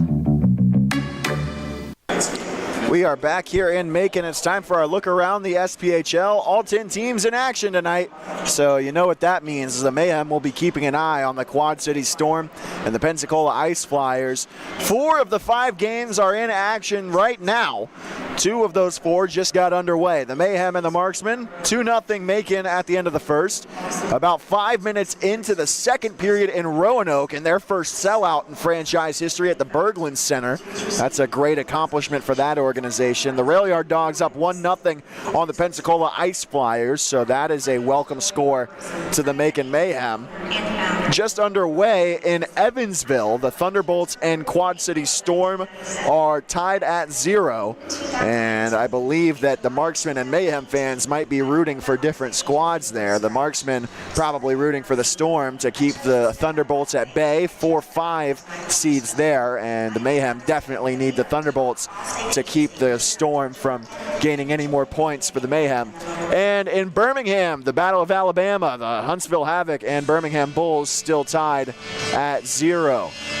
About to get underway in about 10 minutes in Peoria, Knoxville and the Rivermen, the Ice Bears. The only other game the rest of the night, that will be Tao Ishizuka's Ice Bears debut. We'll take another break, and when we come back, it's the start of the second period here in Macon. 2-0 Mayhem after 1. College is a proud sponsor of the Macon Mayhem. A leader in accelerating equality for women since 1836, Wesleyan College prides itself on providing young women with a platform to develop as students, professionals, and emerging leaders in the Middle Georgia community and beyond. Through the power of a liberal arts education, Wesleyan prepares its graduates to make a positive impact not only on the community around them, but around the globe. Join the pack. Apply now at www.wesleyancollege.edu/admission. Hey Mayhem fans, ever wonder how you can experience a night at the Mayhem and go home rich? Well, wonder no more, because if you test your luck and win our 50-50 raffle, you'll go home with half of the pot. Make sure to visit the concourse today to cash in on this opportunity. There's something big happening in the heart of Georgia. A unique college built for women by women. Wesleyan College, accelerating equality since 1836. More than a place of learning, it's a space for empowering future leaders. Women from across the globe come to experience what makes Wesleyan the best. With small classes and dedicated faculty, students receive world-class education. Find out why you belong at Wesleyan. Book your tour today. Want to dress like a pro while repping the Mayhem? Buy tickets for our Jersey Off the Back raffle for tonight's game. You'll get to meet the player and get the game-worn jersey right off of his back to take home for yourself. This opportunity is a staple at Mayhem games, and you can enter to win for every single home game for the Mayhem this season. Just go to our Dash Auction site and make sure to stake your claim today.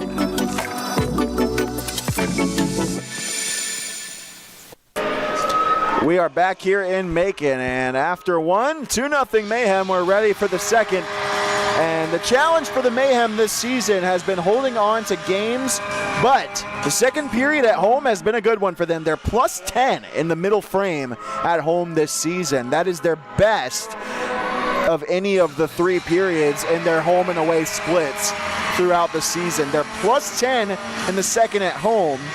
The only other period that they are in a positive between the home and away split is their plus 2 on the road in the first period. So they are by far the much better team in the second period when at home. Let's see if they can keep that trend up tonight here against the Fayetteville Marksmen with a 2-goal cushion to work with. Graham Tuck and Joe Kopp Show here with you on Flow Hockey and the Mayhem Radio Network. Marksmen control off the opening draw of the period. Hunter takes a look. He's going to send it around the wall for Leith. Romaterio takes Hunter to the wall. Monkovic and McNamara there. Slap shot and a big diving block, I believe, from Monikov. That went way up into the air.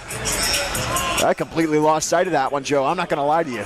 Yeah, that one popped off Monikov's calf and just flew. Not much padding there on the backside of the calf. No, that one hurts. He immediately before that puck even hit the ice was on the bench, as that will leave a bruise. He'll need a second to recover and eventually ends up in a face-off to the right of Birkin.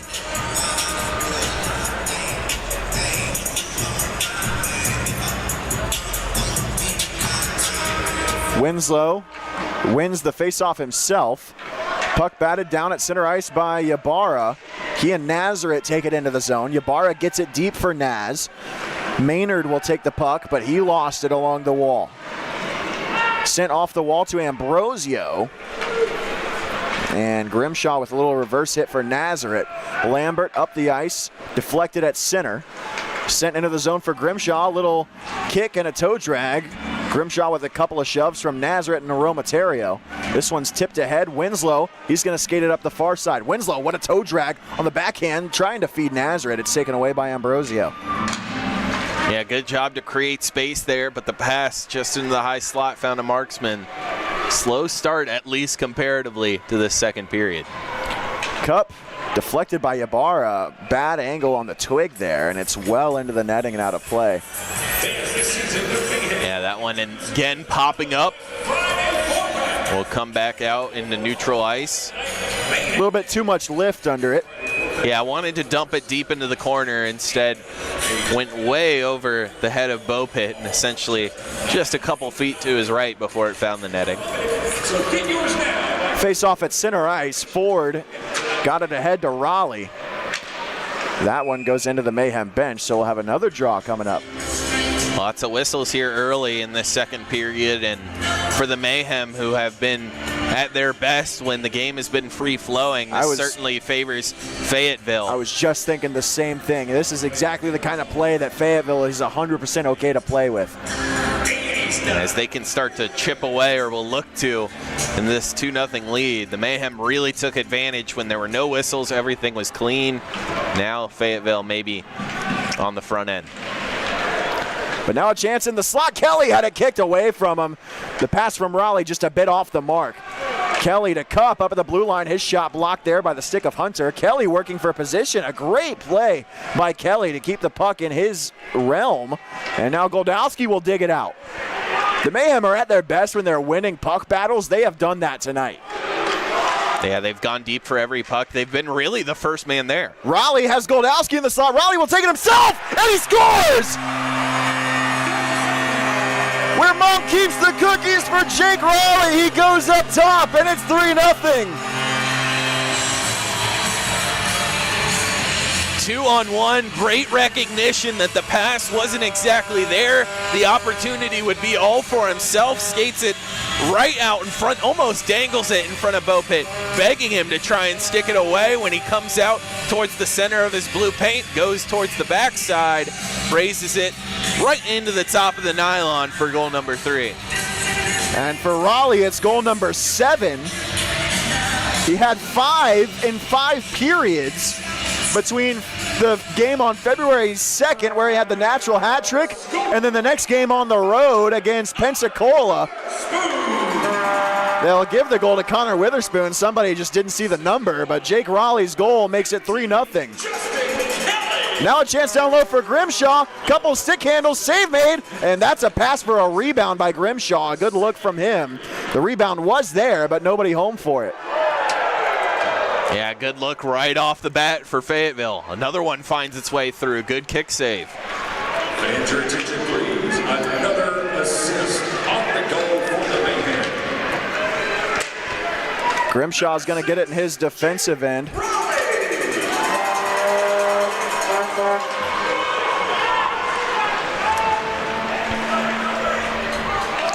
Monikov sends it out, and this is iced by the Mayhem. A great response from the Mayhem. We were just talking about how the slow play could affect them. Then they kept the puck moving. They won it down deep a couple times. Good forecheck. And as I was saying before the goal, it always seems, at least like tonight, the Mayhem have been the first to the puck, taking that approach to battles.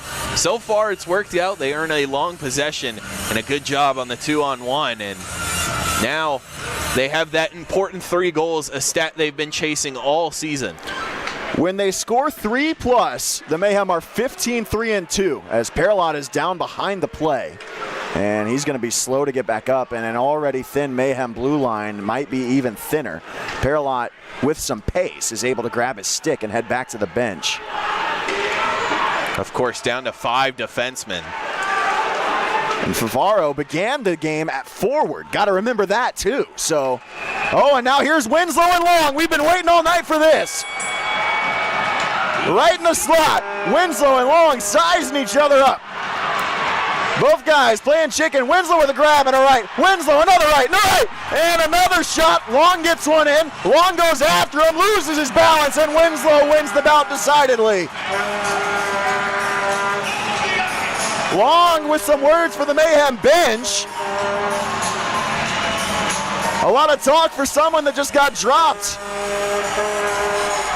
And Long didn't want any of Winslow. He was chickening out. Winslow brings it and gets cheers from a happy crowd. You said both were avoiding it. I think Long saw the look in Winslow's eyes and said, maybe I bit off more than I can chew. Long with only 40 penalty minutes on the year compared to Winslow's 74.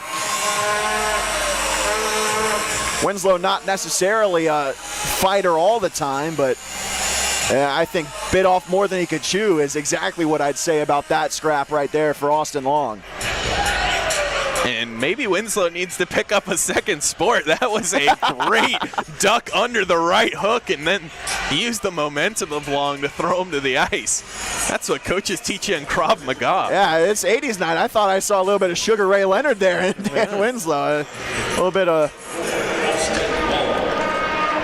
bobbing and weaving. Combination of great fighters. Sting like a bee at the end there. Yeah. And you have to wonder if that will even be the end of it. I mean, we've seen 3 fights now, but Long skates into the penalty box, egging everyone on. Oh, yeah. Essentially asking for more. So, of course, only 24 minutes into this one, but seen 3 fights, and at this point, might not be the end of it.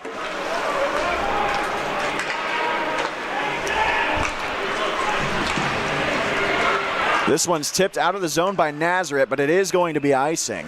He was nowhere near the red line.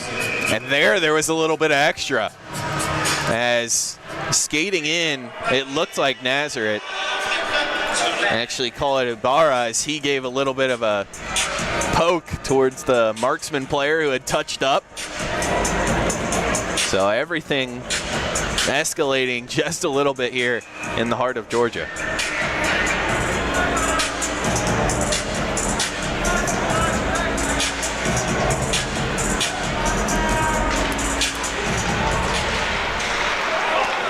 Possession taken here by Goldowski, and he's going to send it down. This one will not have the legs for icing. Ybarra in on the forecheck. Goldowski chops it to the wall. Nazareth tried to keep the puck moving. McNamara lost it to Maynard, and he dumps it in.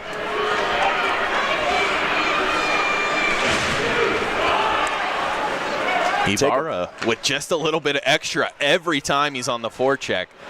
That's been his MO all season long. I love seeing it out of him in the O zone every time. All three zones, really, for Ybarra. Cup with a keep at the blue line. That one tipped. It just went wide. Nazareth and Goldowski with a double-layer screen out in front of Bopit. A good look there. That one just about a half a foot wide. Maybe came off Nazareth's jersey. Just redirected. Yeah, it didn't look like it came in clean, but it didn't look like either player caught it with the stick either. Yeah, it came in a bit slower than you would expect if it just came in from the point and definitely changed direction. So a good chance there as the Mayhem looked at on. Witherspoon going to take the draw. Favaro is at forward, for those wondering, for this shift. Romaterio sends it to the wall. Witherspoon is there. This one's sent behind Grimshaw, who was looking to fly the zone. Romaterio gets there. And now Witherspoon circles around to Romaterio. This is a penalty coming up to Romo as the Mayhem touch up. That's going to be interference against Nick Romaterio, drawn by Alex Ambrosio. And Romaterio trying to set the screen for Witherspoon. A little bit too much contact. And the Marksmen will go to their second power play. Yeah, that one just nowhere near the puck, and stick pops up in the air, so if the attention already wasn't there, it was drawn by it. Didn't look like too much contact, but the big body draws the penalty, and now the Marksmen a chance on the power play. Of course, a 5-on-4. The fighting kept us 5-on-5, so 2 minutes with the man advantage.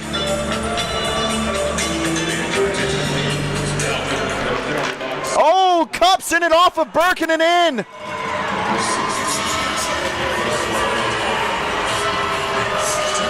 That's an own goal as Cup threw that off the inside part of the blade. The opposite foot for Birkin, and it 5-holes him. Yeah, that's not what you want to see on the penalty kill there. Cup with just an ill-advised pass. Not something you see too terribly much from him. Obviously, in that situation, that's one of the best times that you can do that with a 3-0 cushion. But hopefully, this is not what Fayetteville needed to get back in this one. Yeah, I don't even know who you credit that to. Can't be giving away goals. It'll likely go to the closest player, or maybe right off maybe the guy who face-off. took the draw. I have no idea. Even though the Marksmen won, or excuse me, the Mayhem won it, Marksmen lost it. That'll be interesting. It'll be Anzai's goal as announced in-house. Anzai was on the draw, so that's the decision made. But you go back to the penalty by Romaterio. The Mayhem are never in that situation to even allow that goal, if not for the interference run. As Witherspoon with a hit there. And someone down. That is Lambert down behind the play. Kelly going after a guy there. Paralotta touch pass out of the zone. Maynard trying to move it out. Quickly a 2-on-1 develops. Hudson, excuse me, that was Hunter, not Hudson, and Monkovich. Hunter just shot it wide. And Anzai unassisted is the goal. Yeah, if you're looking for some silver lining as the glove save by Birkin, it comes, as mentioned, in a 3-0 lead and only 3 seconds into the power play for the Marksmen. So you technically kill it off. You let up a goal on the own goal, but could have been worse as the 2-goal lead remains with the Mayhem. 3-1. We'll head to the break and be back after this.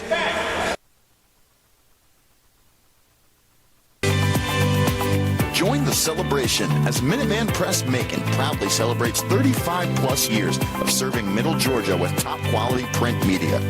Minuteman Press Macon is a full-service printing, marketing, and design center. We design, print, and promote you. From business cards to building signage, we've got you covered. Promotional products? No problem. Let's keep printing and growing together. Go Mayhem!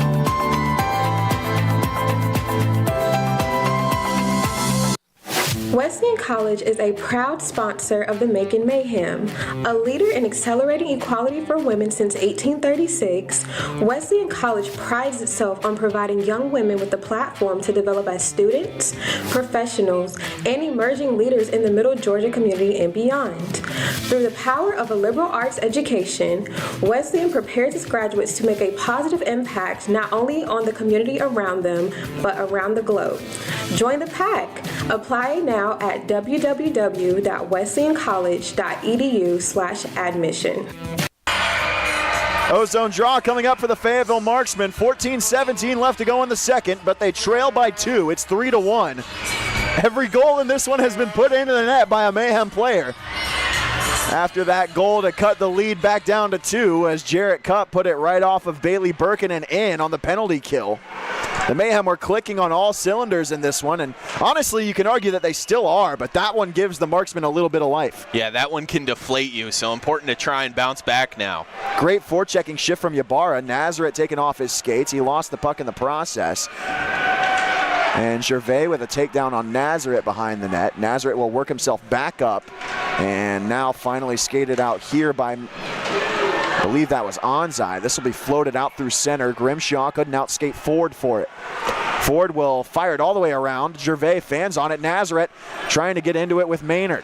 Nazareth drops it to Maynard. Goldowski, his shot saved by Bopit. Cupp will let the rebound crawl over to him. Goldowski lets it go by. Nazareth cycles it along. Goldowski to the corner. Monikov up to the blue line. Aromaterio keeps the blue. Nazareth still with it. Cupp with a chance. His shot deflected and blockered out of the air by Bopit. Cupp with a good look to atone for that mistake. Monikov, a shot saved by Bopit, and Monikov keeps the puck moving. After that goal, I haven't seen much of Alexei Monikov, but he's had a good game, I felt. Yeah, that was a great job to walk into the high slot. Had a good look, just sent it wide.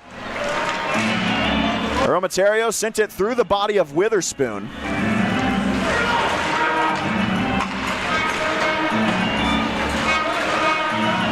Paralot lost it here in the corner. He's working to get it back off the glove of Monkovic and out of the zone thanks to Monikov. Witherspoon skates it into the zone. Tried to drop it off for Favaro. He's bodied off the puck. Aromaterio steps in. He leaves it for Favaro in the corner. Favaro takes it around the back of the net. Aromaterio provided some net front for a moment. Witherspoon up top, creates some space. He lost the puck though, and now back the other way, potentially a 2-on-1. Favaro from his forward position, back to D, and he breaks up a 2-on-1 clinically. And now still a bouncing puck, and the slot will be taken away by Hunter. That's the benefit of having a guy like Favaro that can play both ways. First, Shohei Ohtani, then Travis Hunter, now Nick Favaro. Call it 1A, 1B, 1C. All three guys, equal talent.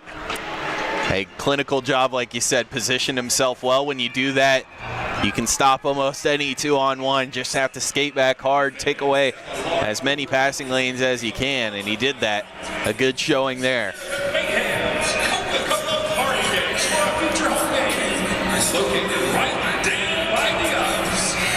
A really good couple possessions there from the Mayhem as they established a lot of zone time. Now a bit on their heels after that 2-on-1. No clean chances coming through for the Marksmen, but they're already starting to feel the momentum after the own goal. Maynard will take it behind the net.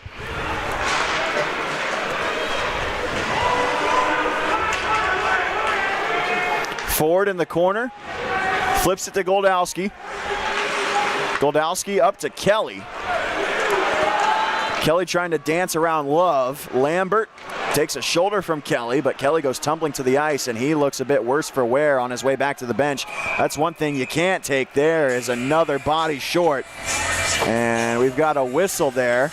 to release Long and Winslow from the boxes. And for Kelly, that looked almost more like a leg injury as he was a little slow skating off. Now getting evaluated on the shoulder. Yeah, I thought it was the shoulder that he collided with. It certainly was, but the way he was really just skating off with one leg, it almost did look odd. It almost looked like he bent it on the way down, and that might be that jolt of pain. This face-off's going to come at center ice. Winslow's first shift back will be against McNamara right at center. And I think we're getting confirmation it's the leg as he's standing up trying to stretch it. That was odd. The leg made zero part of the contact there on that hit, it felt like. Winslow with fresh legs, throws a hit in the corner, and now Nazareth up to the blue line for Maynard. His shot blocked there. Loose puck in the slot. Ybarra working hard to get to the puck, as he so often does. Nazareth takes it to the wall. Parody trying to dig it away. Ybarra working on him. Ford joins in now, and finally it's taken out by Wilkins. He's going to skate right up the gut. Winslow rotates back to protect for Ford, and Birkin will cover up here. Not even sure how Marksmen had the ability to get that one on net. A good job to throw it out in front and earn themselves an offensive zone draw, as everyone on the ice will change off. New lines for both the Marksmen and the Mayhem. As we'll keep an eye on the Mayhem lines. As mentioned, a short bench coming into this one. A fight takes a player off both sides, and now players come up hobbled. Could change to different lines and different looks and longer minutes on the ice. The Mayhem have some reinforcements coming, at least you would think. They claimed Tyler Ho off of waivers from Peoria and also traded for Frank Trezera from the Rivermen. So no telling when those guys could or will be here in Macon. But those, if and when those guys do show up to Macon, those are a couple extra bodies at a time that the Mayhem could really use it. Obviously no airport in Macon. I don't know how often you've been to the Atlanta airport, but I would assume they're just held up there. Well, there is an airport in Macon. It just does not fly direct from Peoria. It's got one flight, and it is to Baltimore, I believe. I'm pretty sure you're right, but hey, they're adding a DC direct. I did hear that. Yes, so some big things in Middle Georgia. Maybe the next expansion for the SPHL, a direct line. The pipeline is strong. As Monikov is shoved from behind, rebound loose, chance to tuck it in on the back door, and the whistle goes. Raleigh and Witherspoon right on the doorstep, and Bopit able to seal the ice to keep it out. That'll take us to a timeout. Still 3-1, Mayhem on top.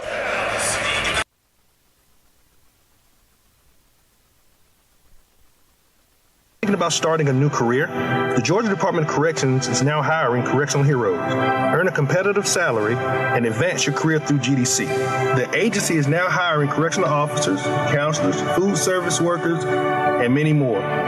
Most positions require candidates to be 18 years of age or older, have a high school diploma or GED. Positions are now available across the state of Georgia. Apply now at gdcjobs.com to learn more. GDC. One team. Join the celebration as Minuteman Press Macon proudly celebrates 35-plus years of serving Middle Georgia with top-quality print media. Minuteman Press Macon is a full-service printing, marketing, and design center. We design, print, and promote you. From business cards to building signage, we've got you covered. Promotional products? No problem. Let's keep printing and growing together. Go Macon.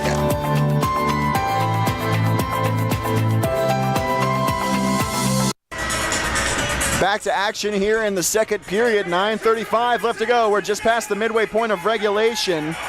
Mayhem still up by 2 here. They were up by 3 until a power play goal that was credited to Sam Onzai. Jarrett Cupp just throwing the puck off of Bailey Birkin's pads, and it just slowly went into the net.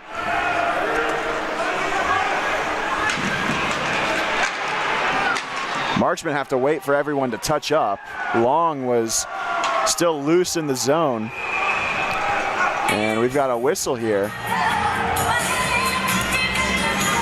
Maybe offside against the Marksmen. I thought I saw the arm go up, but of course controlled cleanly by the Mayhem.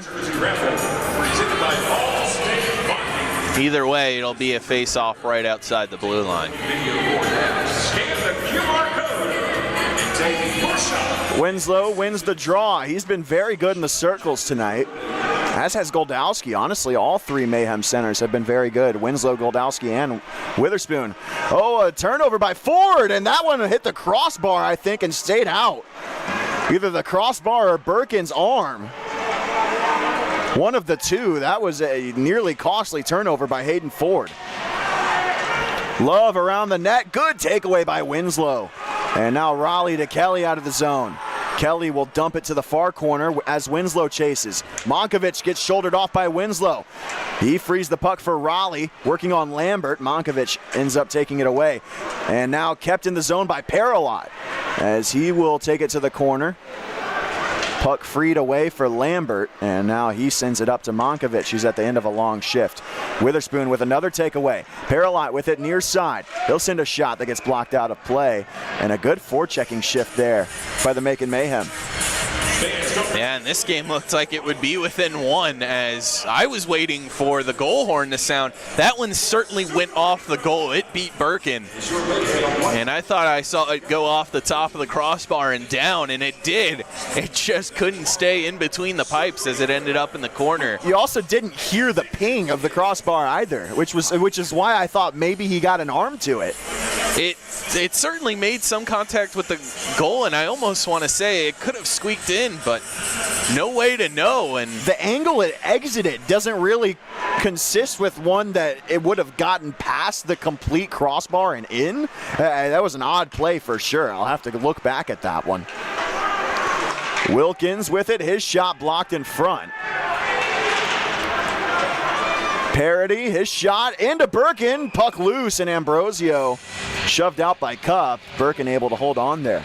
That's a good stop. That's where, when you're right out in front, you kind of just want to use your stick as a ramp. Beat Birkin above his shoulder. That's exactly what happened, but he threw it up. It being his shoulder, brought it down into the glove, and a good cover to keep this one 3-1.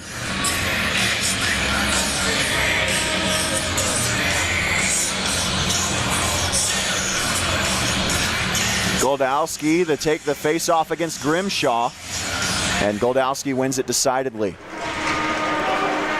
Maynard to Favaro along the wall. Now Goldowski up to the blue line, taken away from Grimshaw by Maynard. Maynard drops it to Favaro. His shot blocked there. Favaro will try to cycle it. Grimshaw took it away for a moment. Now Grimshaw will pick it back up off the skate of Favaro, and Ford with it. Ford at the red line dumps it in. And no call there as Monakov's stick was lifted out of his hands. It went flying up into the air. Anzai with a good hearty slash on it. No call.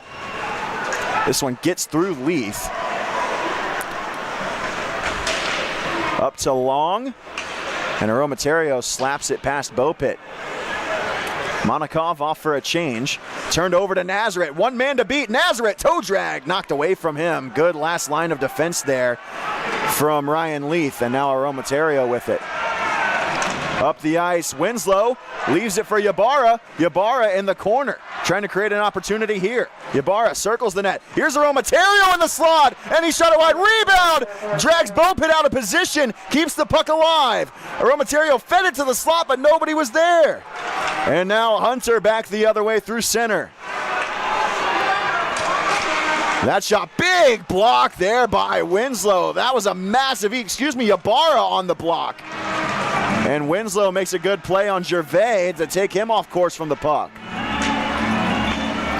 This shot blocked in front by Paralot, and he'll take it around the back.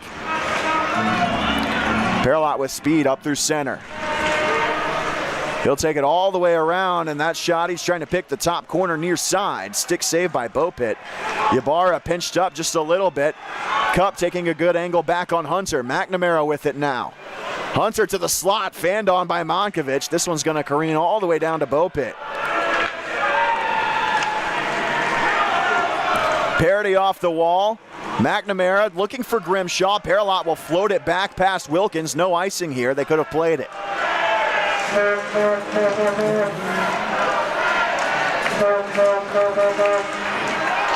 McNamara with it again.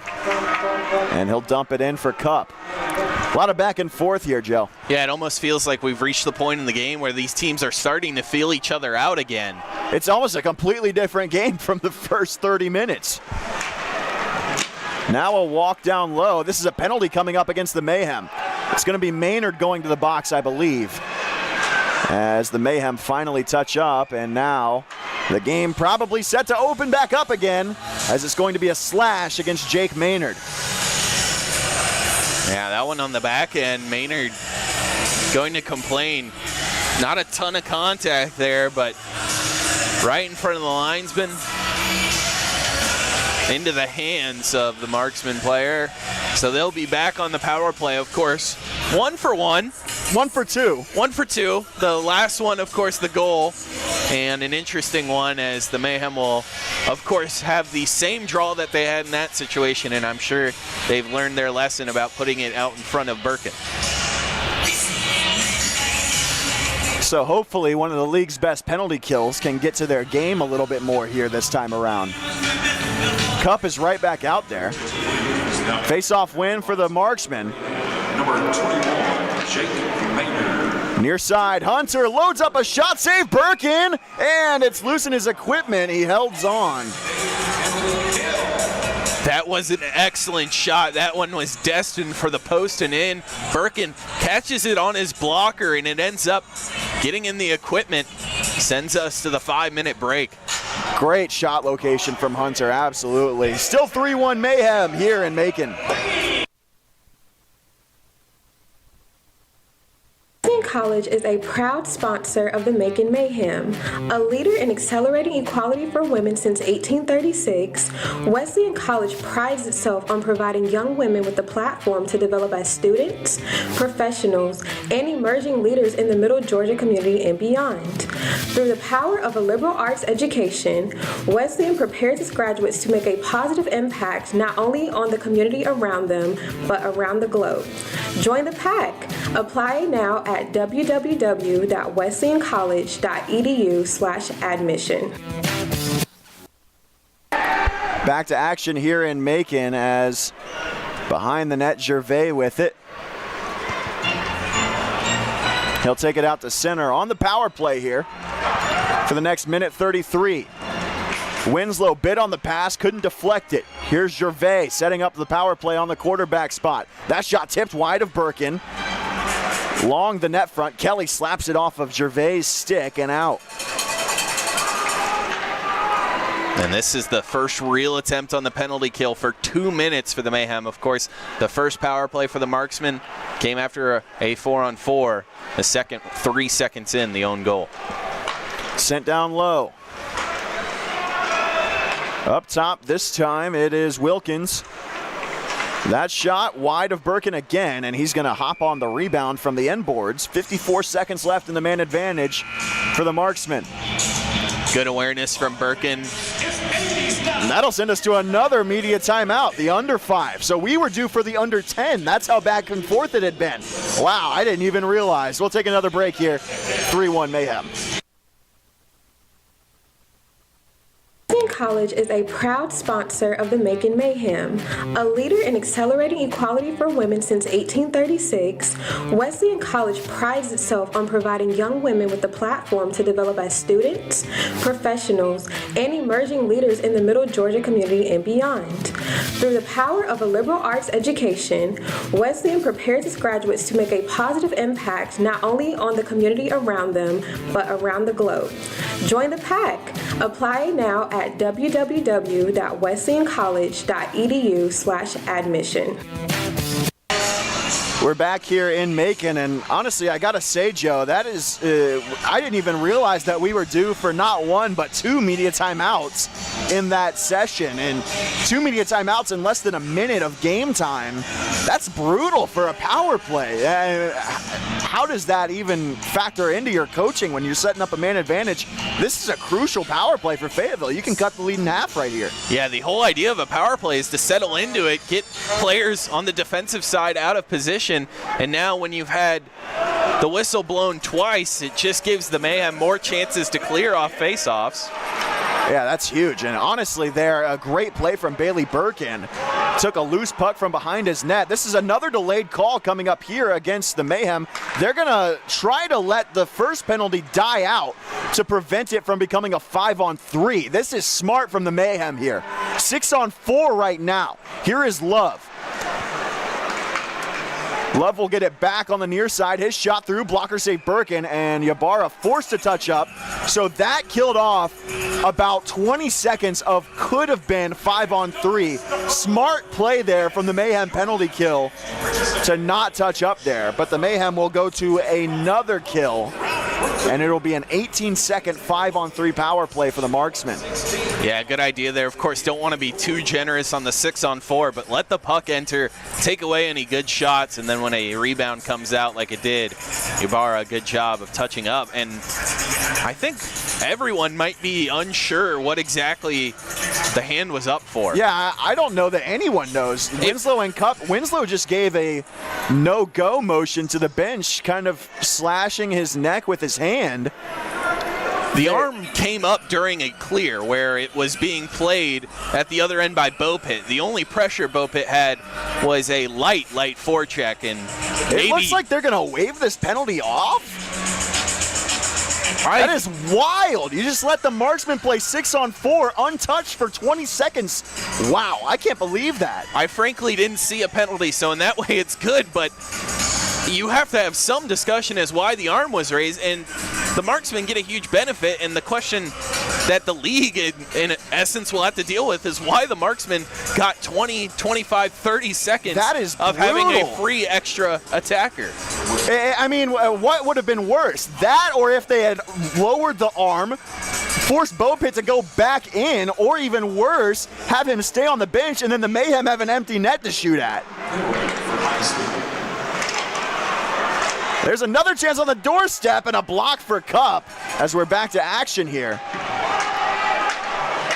Hunter to the far side. And we're back to 5-on-5. That puck made its way through the crease. No shot.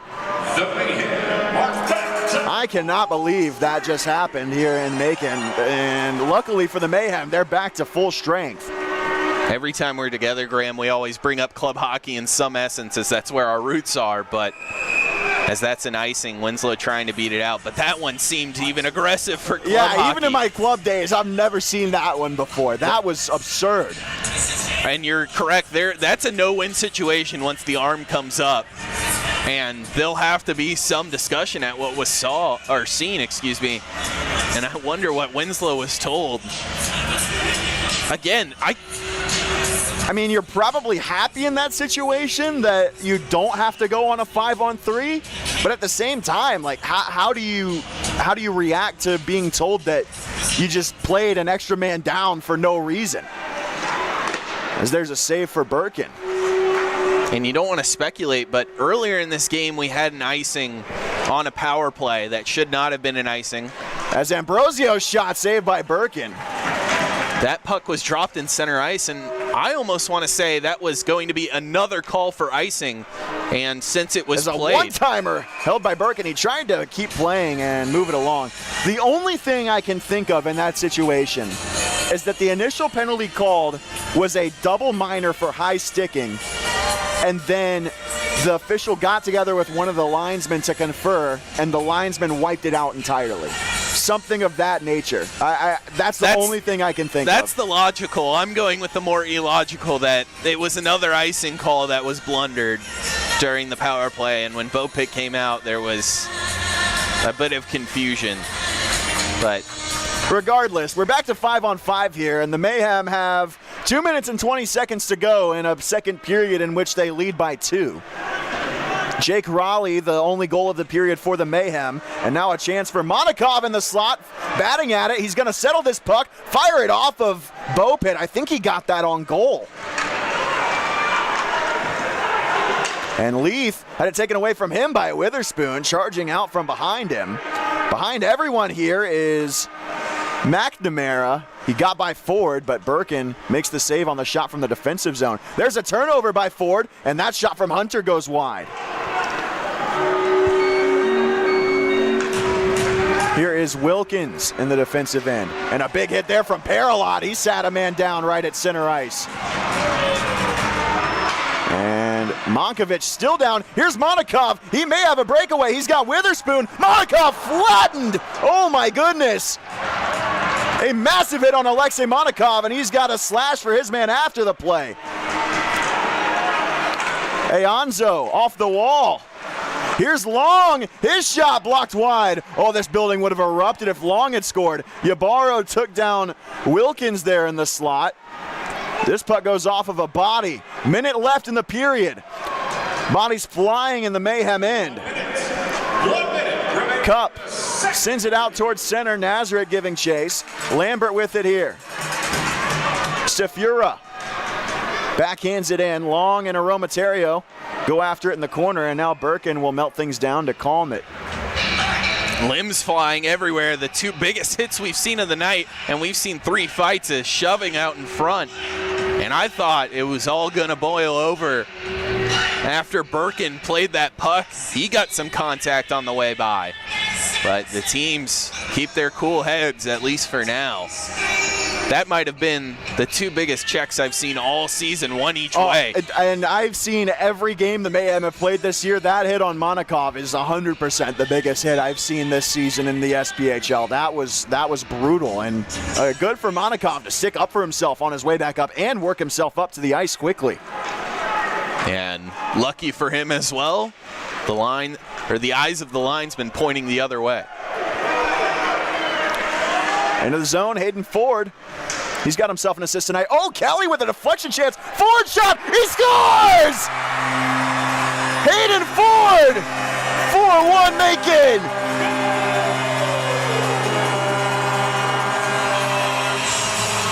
Excellent job of staying with it. The marksman pinched down. Kelly had the best chance, was able to get it in on Bopit, but it pops free into the high slot. Ford with so much room to work with, takes the extra second, picks his spot, nails it perfectly. And the Macon Coliseum is rocking as the Mayhem have a 3-goal lead. The Mayhem, in their last 4 games combined, have scored 5 goals. They've got 4 tonight in the first 2 periods.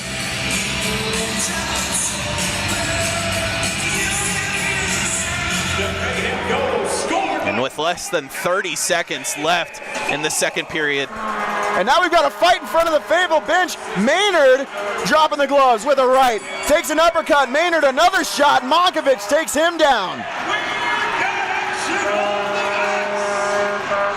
These 2 teams not done yet. Fighting Strat didn't do Jake Maynard much good there. He's got words for Monkovic still. Monkovic and Maynard might be done for the night. They're both heading to the respective doors. With under a minute to go in the period, it could be that they're allowed to return in the third. We'll find out. It may just be fight for fighting. We'll have to wait for the official word, but wow, we've been really treated to everything tonight here. Yeah, that one was quick off the draw. Again, pinned up on the marksman bench. It breaks out. This time, the Mayhem don't get the advantage in the fight.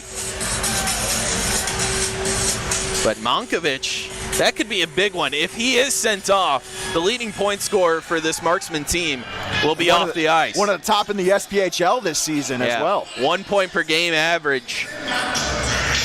It could be huge if the decision is that is a misconduct. I don't think it would be fitting for that to be a misconduct. It would make sense for them to just be sent to the locker rooms with only 22 seconds left in the period, but And you hope that's the case for the Mayhem as well, because their blue line is already thin. And you can't afford to lose Jake Maynard for the rest of the game.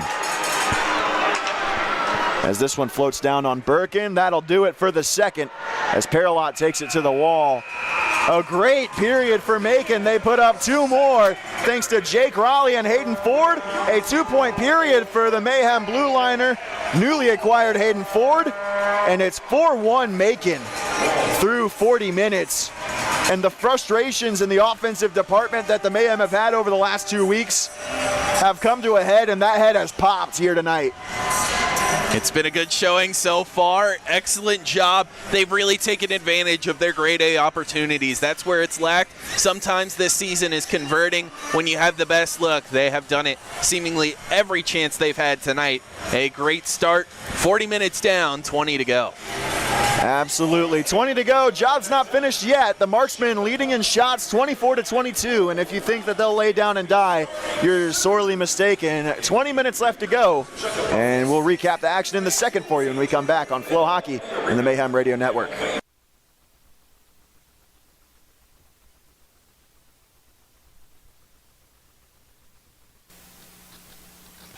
Wesleyan College is a proud sponsor of the Macon Mayhem. A leader in accelerating equality for women since 1836, Wesleyan College prides itself on providing young women with a platform to develop as students, professionals, and emerging leaders in the Middle Georgia community and beyond. Through the power of a liberal arts education, Wesleyan prepares its graduates to make a positive impact not only on the community around them, but around the globe. Join the pack. Apply now at www.wesleyancollege.edu/admission. Hey Mayhem fans, ever wonder how you can experience a night at the Mayhem and go home rich? Well, wonder no more, because if you test your luck and win our 50-50 raffle, you'll go home with half of the pot. Make sure to visit the concourse today to cash in on this opportunity. There's something big happening in the heart of Georgia. A unique college built for women by women. Wesleyan College, accelerating equality since 1836. More than a place of learning, it's a space for empowering future leaders. Women from across the globe come to experience what makes Wesleyan the best. With small classes and dedicated faculty, students receive world-class education. Find out why you belong at Wesleyan. Book your tour today. Want to dress like a pro while repping the Mayhem? Buy tickets for our Jersey Off the Back raffle for tonight's game. You'll get to meet the player and get the game-worn jersey right off of his back to take home for yourself. This opportunity is a staple at Mayhem games, and you can enter to win for every single home game for the Mayhem this season. Just go to our Dash Auction site and make sure to stake your claim today. Are you passionate about making Central Georgia a better place? Do you love hockey and enjoy all-out mayhem? If you said yes to both of these questions, then our Nonprofit of the Night program could be for you. Call our front office to be our Nonprofit of the Night for a Mayhem home game this year, and let us showcase you and your nonprofit to valuable members of our community. Let's go Mayhem. Well, hi, I'm Lucy, and I work for Visit Macon, and I'm also the Macon Mayhem's biggest fan. Before every game, I fuel up with a slice from Ingleside Village Pizza. Delicious. On the way to the game, I have to listen to my favorite hype music, so I stop by Fresh Produce Records. Little Richard, good golly! After the game, I've got to keep the rush going, so I stop by Sweet Eleanor's for a little sugar. And Macon offers so much more. So Mayhem fans, make sure to plan your ultimate fan experience. If you're a big jersey collector like me, then you love getting your hands on specialty jerseys, especially for your favorite team. Well, the Mayhem are fueling fans like you with our season-long jersey raffle this year. Tickets start at $5, and if you win at the end of the season, you'll take home one of all 12 specialty jerseys that the Mayhem wear this year. Make sure to follow our social media and make it out to the Macon Coliseum to see these bad boys in action, and don't wait to get in on the action for our season-long jersey raffle.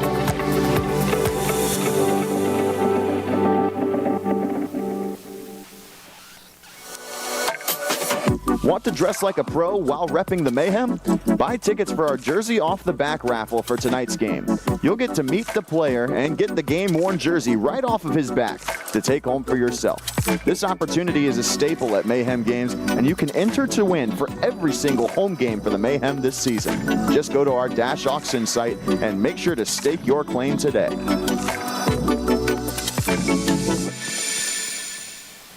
There's something big happening in the heart of Georgia. A unique college built for women by women. Wesleyan College, accelerating equality since 1836. More than a place of learning, it's a space for empowering future leaders. Women from across the globe come to experience what makes Wesleyan the best. With small classes and dedicated faculty, students receive world-class education. Find out why you belong at Wesleyan. Book your tour today. Hey Mayhem fans, ever wonder how you can experience a night at the Mayhem and go home rich? Well, wonder no more, because if you test your luck and win our 50-50 raffle, you'll go home with half of the pot. Make sure to visit the concourse today to cash in on this opportunity. Are you passionate about making Central Georgia a better place? Do you love hockey and enjoy all-out mayhem? If you said yes to both of these questions, then our Nonprofit of the Night program could be for you. Call our front office to be our Nonprofit of the Night for a Mayhem home game this year, and let us showcase you and your nonprofit to valuable members of our community. Let's go Mayhem. We're back here in Macon, where the Mayhem hold a 3-goal lead over the Fayetteville Marksmen through 40 minutes. I'm Graham Tuck with Joe Kopshow here on Flow Hockey and the Mayhem Radio Network. This has the potential to be one of the biggest wins of the season for the Mayhem if they can hold on here tonight, Joe. Yeah, it's been a well-played game all around, and just that 1 point out of that 8th spot for the playoffs. So a very important game, and the Mayhem have met the moment this whole time. Physically, they have matched the Marksmen, even surpassed them, and offensively, one of their better outputs this season, matching their goal total in this losing streak. Of course, they hadn't scored more than 2 in the past 4 games, have doubled that total, and when they score more than 3 goals, they've had a ton of success. So a good opportunity to close this one out. Still want to stay strong, especially in a scrappy game like this, but this one sets up for the end of what could be one of the best games we've seen all season. And I tell you what the coaching staff is going to like most about this one. The Mayhem came into this game shorthanded, only 15 skaters. You take out Parker Allison, who got tossed in the first period at the 14:52 mark for continuing an altercation. You're down to 14 skaters. 9 of those 14 have a point tonight. You're getting production up and down the lineup. It's not one guy that's doing everything for you. Yeah, of course, and I mean, these aren't exactly quick shifts. Players have been on the ice a lot, of course, asked to have more ice time with the short bench. So not only are they contributing, they're contributing through adversity, doing a great job of really just attacking this Marksman team. I mean, every time a puck's in a corner, it feels like the Mayhem are on top of it. They have won in what has been every facet of the game. It's just been the one hiccup, that hiccup, a bad one that led to a goal, but in total, of course, the coaching unit for this Mayhem team is going to be very excited in their locker room. Of course, they'll make sure to pressure the players to keep it up for the last 20, but plenty of things that they can point out that are good. Absolutely. Well, let's recap the scoring for you. It began at the 2:02 mark. Jake Raleigh with a great individual effort. He went in all alone, charging the crease. He had a man. It was Jake Goldowski in the slot, and I believe Mason Bopit was probably predicting the pass for the one-timer, but Raleigh backhanded it himself to make it 3-0 Mayhem at the time. Then Winslow and Long dropped the gloves. Then a Nick Aromaterio power play. Ontario interference call, I should say, results in a Fayetteville power play where Jarrett Cupp put the puck in off of Bailey Birkin to make it 3-1. Then another power play for the Marksmen. They couldn't capitalize, and Hayden Ford in the waning minutes of the period, in the last minute of the period actually, at the 1934 mark, Hayden Ford with his second goal with the Mayhem, second goal against the Marksmen this week, and second point of the period, assisted by Justin Kelly and Jake Goldowski, makes it 4-1. And then at the 1936 mark, Jake Maynard and John Monkovich drop the gloves. So this has been all over the place game. It's been a really fun one to watch too, Joe. Yeah, this is a hockey fan's dream. It has been an amazing one. And of course, the goals by the Mayhem, very well produced, as you mentioned, good individual effort as a team working together well. So a period they won't want to forget. There's a part of it right around that 15-minute mark in that they'll want to clean up on, but it was a well-played period throughout. A good, you can almost call it 19 minutes and 10 seconds that the Mayhem played. Just that one little play off the end or off the start of the power play for the Marksmen that they want to forget, but a well-played period for the Mayhem. Absolutely. We'll take another break, and when we come back, we'll take a look around the SPHL here on a Friday night in Macon, Georgia.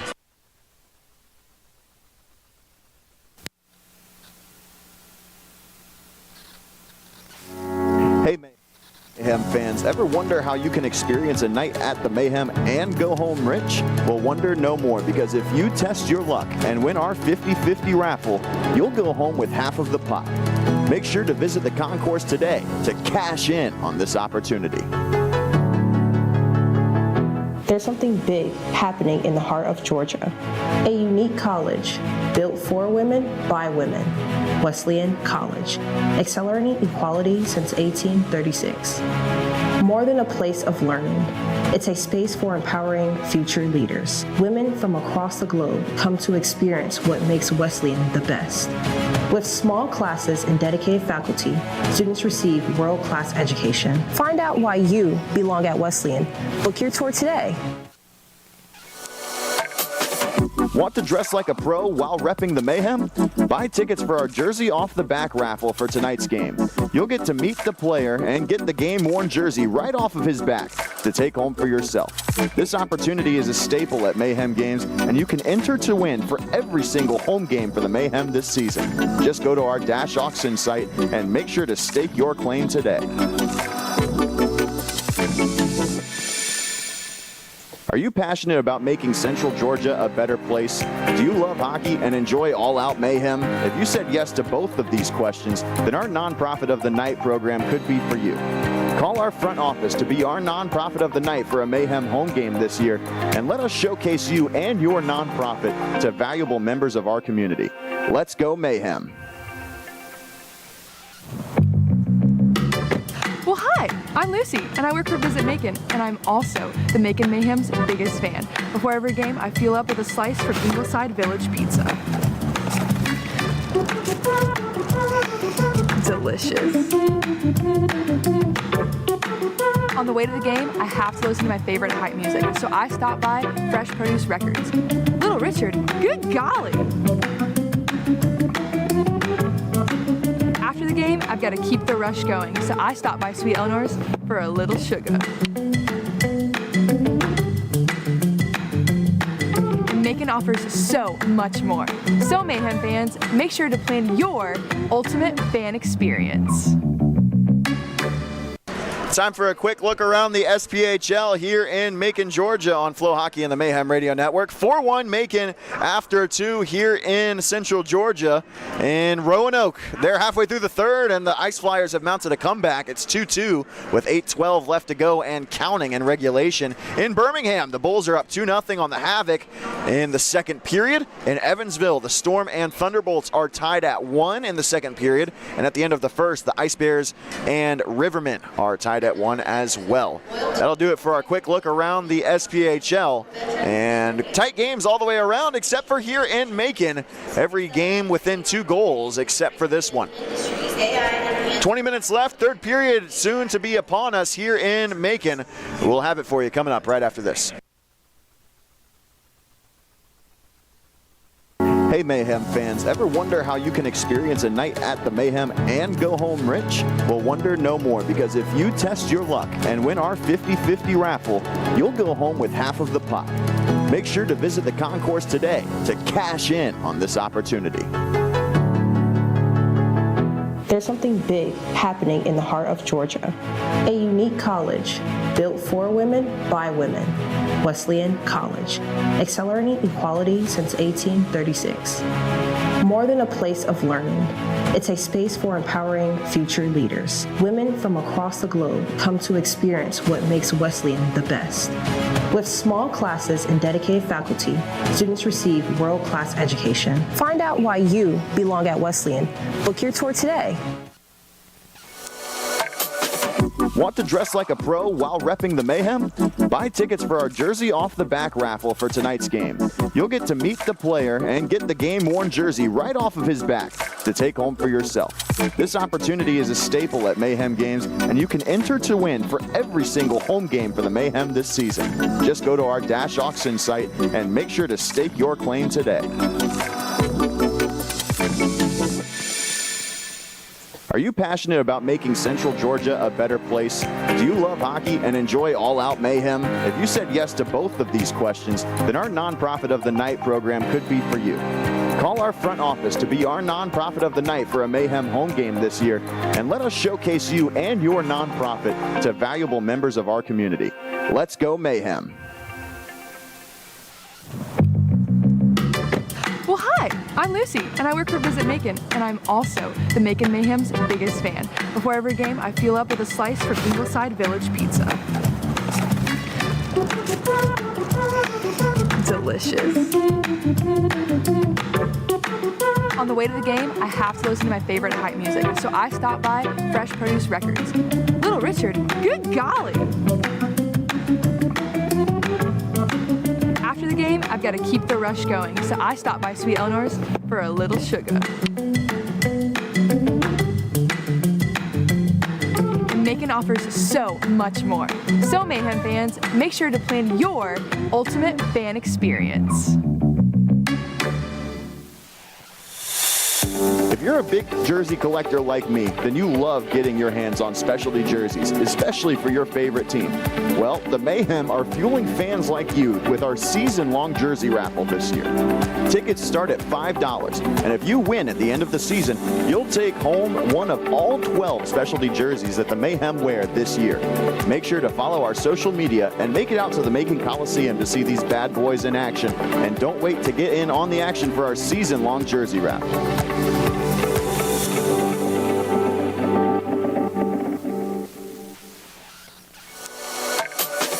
Want to dress like a pro while repping the Mayhem?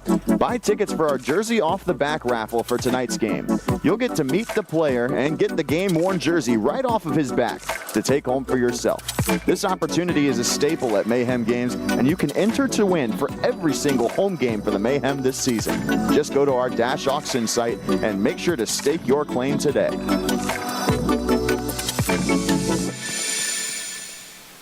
There's something big happening in the heart of Georgia. A unique college built for women by women. Wesleyan College, accelerating equality since 1836. More than a place of learning, it's a space for empowering future leaders. Women from across the globe come to experience what makes Wesleyan the best. With small classes and dedicated faculty, students receive world-class education. Find out why you belong at Wesleyan. Book your tour today. Hey Mayhem fans, ever wonder how you can experience a night at the Mayhem and go home rich? Well, wonder no more, because if you test your luck and win our 50-50 raffle, you'll go home with half of the pot.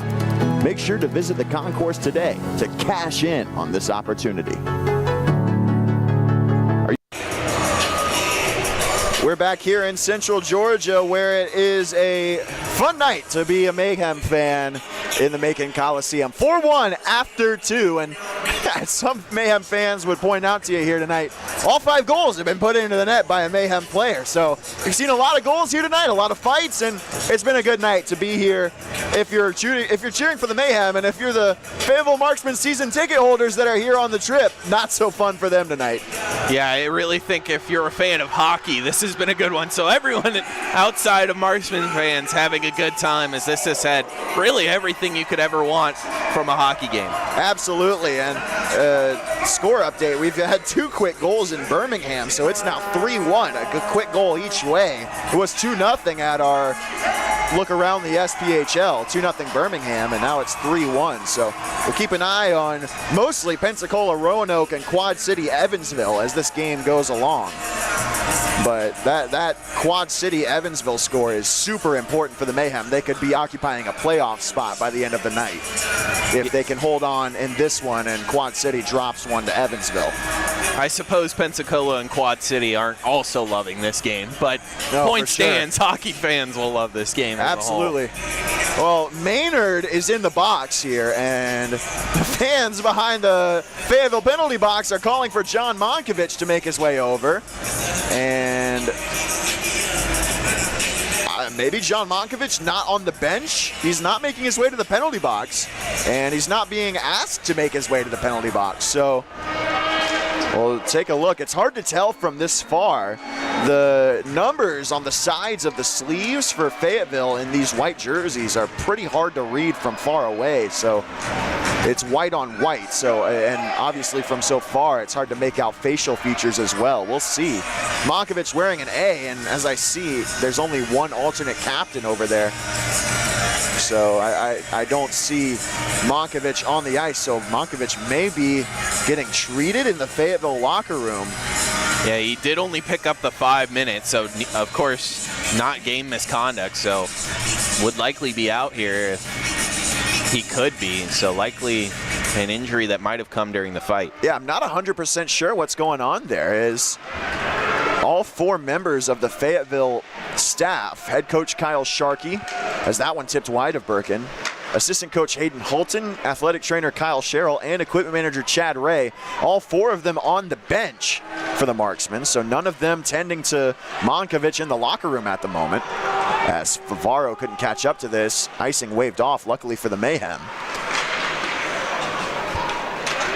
Icing is waved off again the other way, this time for the Marksmen, as Paralot will calm things down.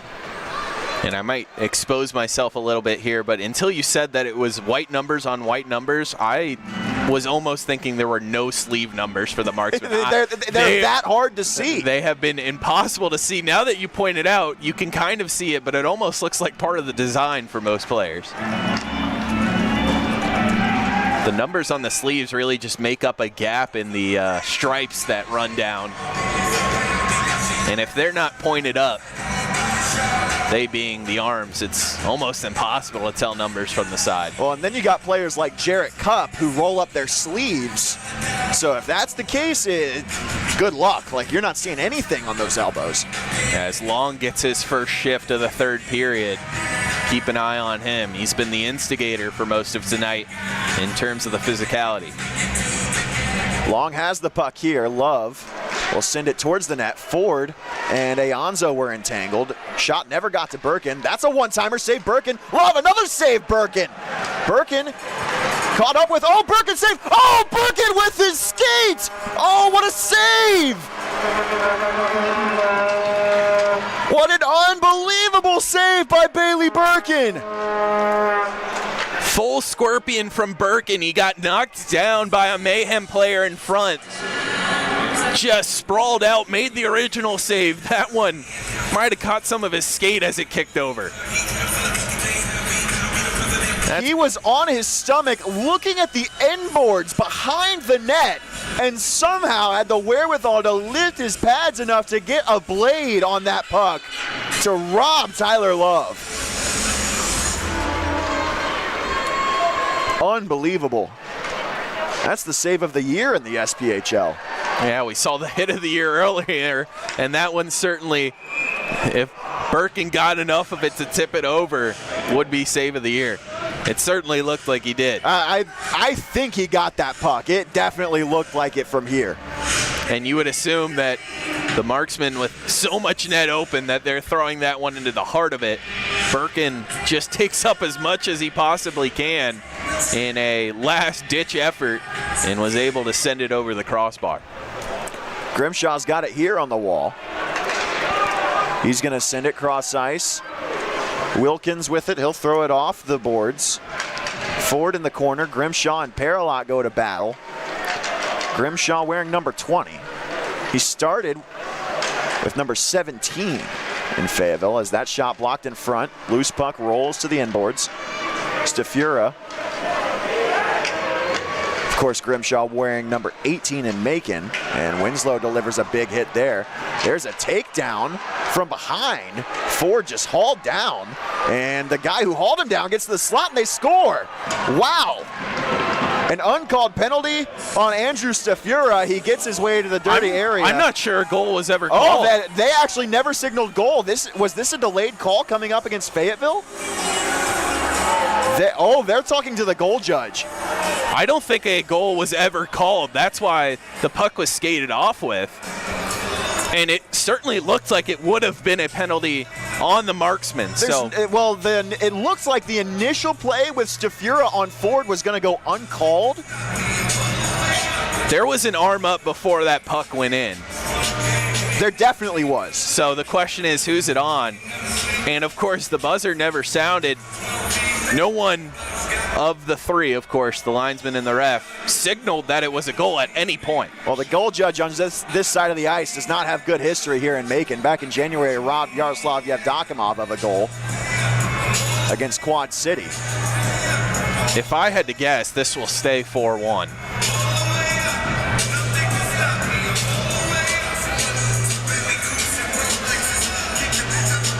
And if you don't hear us say much, it's because we're right now as confused as you, as the refs explain.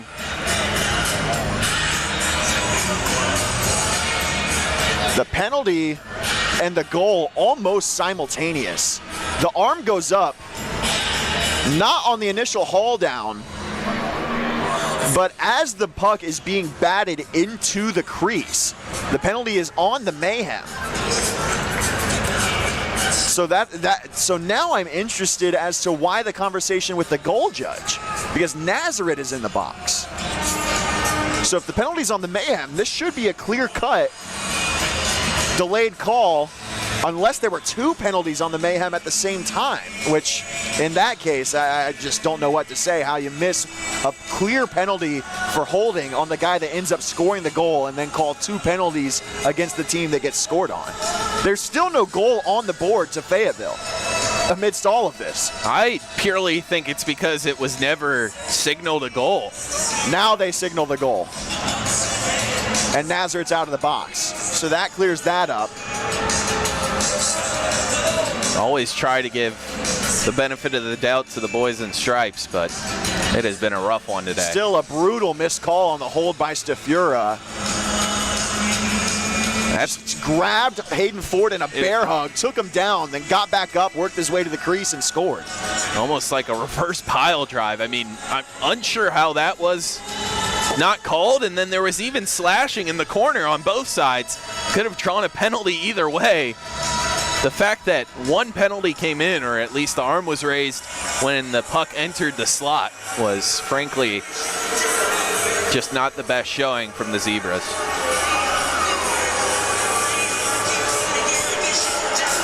And the Mayhem, again, perhaps getting the worst of it. Of course, the Bluebirds are out in Macon. It's referencing a goal that was, the whistle was blown early. The puck eventually made its way in. Of course, sight was lost of the puck, but could have been a goal towards the Macon's total. Then later is 6-on-4 that a penalty was called that never came to fruition, and now a goal never signaled eventually makes its way on the board. That is 3 calls that have gone directly against the Mayhem. 2 of them, frankly, unbelievable in terms of how it played out. In all my years, I've never seen a 6-on-4 situation like we had in the second, and now this is perhaps even more bizarre.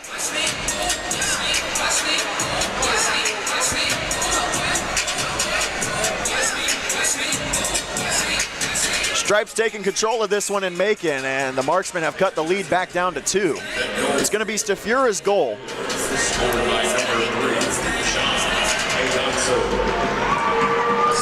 And in the midst of all of that, they give the goal to the wrong guy, too. Obviously, they weren't looking very well. Raleigh sends it off the inboards to Cup.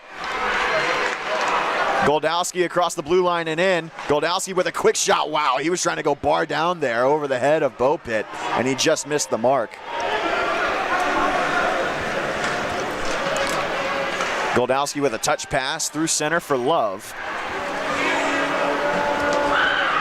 Aromaterio with it in the defensive end.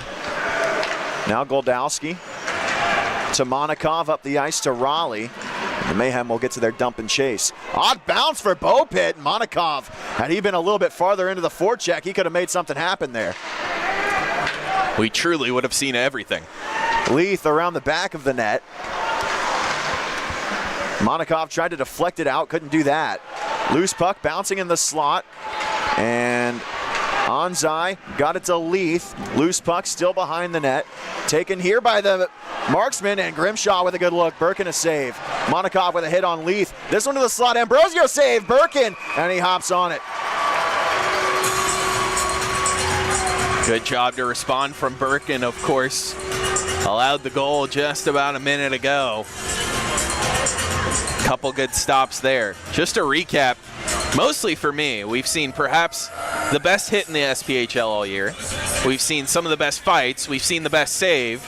And now we've seen some of the most questionable referee decisions. And now Birkin answers it up with a couple excellent saves again. It has been a wild night in Macon. I don't ever like to take officiating into question because they're human just like us. I don't like to call their integrity into question. I will never go that far. And especially as someone who grew up with a dad who officiated high school football, I'll never call out the officials more than you need to. But tonight it's been one where you have to call it into question a little bit as to, you wonder how much one guy can really see at once out there.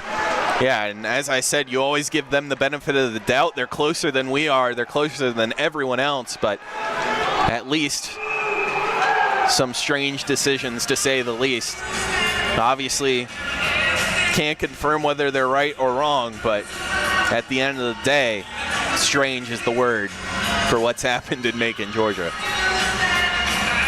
This is how you know they didn't get the goal right. They gave the goal and both assists to 3 defensemen. There's no way the Marksmen would have been in a situation where they had 3 defensemen on the ice at even strength. Hey, it's been a strange night. Might as well. Some interesting new lines coming from the Marksmen. Short bench, I guess, with no Monkovic. Yes.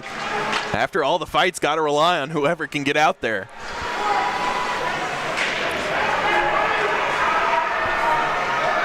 Kelly and Goldowski in the corner. 3 Marksmen on them. Lambert and Parody, most notably.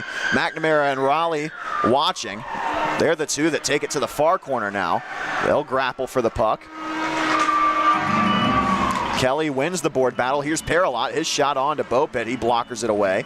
Kelly with a good stick lift. He's going to walk it to the circle. Goldowski had it for a moment, and now it floats to the slot before it's slung out by the Marksman. This will be off of the outside of the net and icing against the Marksman. And that will take us to a timeout. 4-2 Mayhem lead here in the third. Wesleyan College is a proud sponsor of the Macon Mayhem. A leader in accelerating equality for women since 1836, Wesleyan College prides itself on providing young women with a platform to develop as students, professionals, and emerging leaders in the Middle Georgia community and beyond. Through the power of a liberal arts education, Wesleyan prepares its graduates to make a positive impact not only on the community around them, but around the globe. Join the pack. Apply now at www.wesleyancollege.edu/admission. Hey Mayhem fans, ever wonder how you can experience a night at the Mayhem and go home rich? Well, wonder no more, because if you test your luck and win our 50-50 raffle, you'll go home with half of the pot. Make sure to visit the concourse today to cash in on this opportunity. 13:46 left to go, period number 3. Shots on goal read 30-24. Marksmen out in front, and that is indicative of the kind of game that Bailey Birkin has had tonight in his return. In his first game for the Mayhem, and it's back here on home ice, the same place he last took the crease for the Mayhem since February 1st.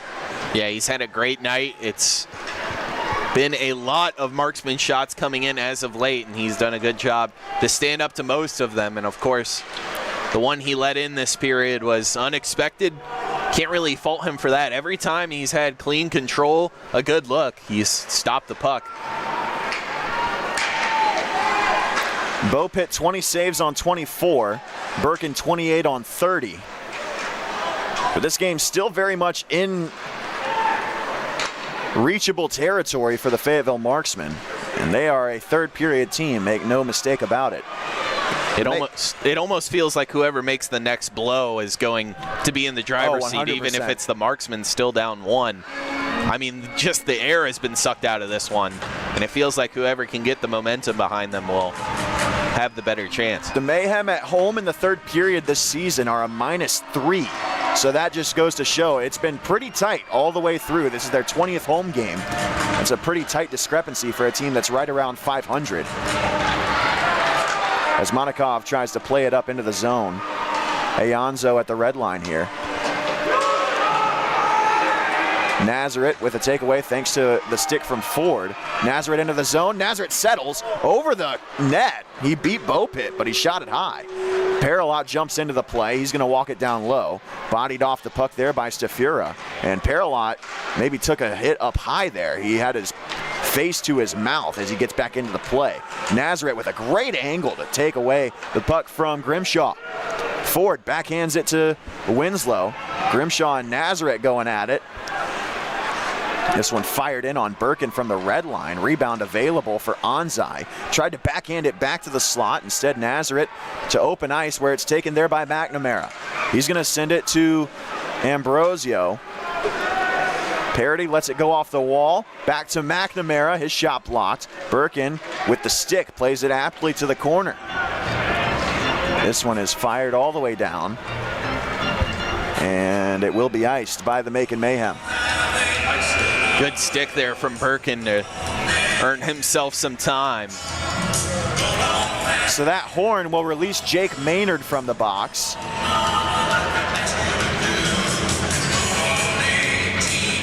And still no sign of his fighting partner, Monkovic. I thought he might line up at some point at one of the doors, but as you mentioned, yeah, it didn't look like he was too terribly banged up. Yeah, and every part of the staff behind the marksman bench, I think we might be able to start to pencil him down as a early finish in this one. Yeah.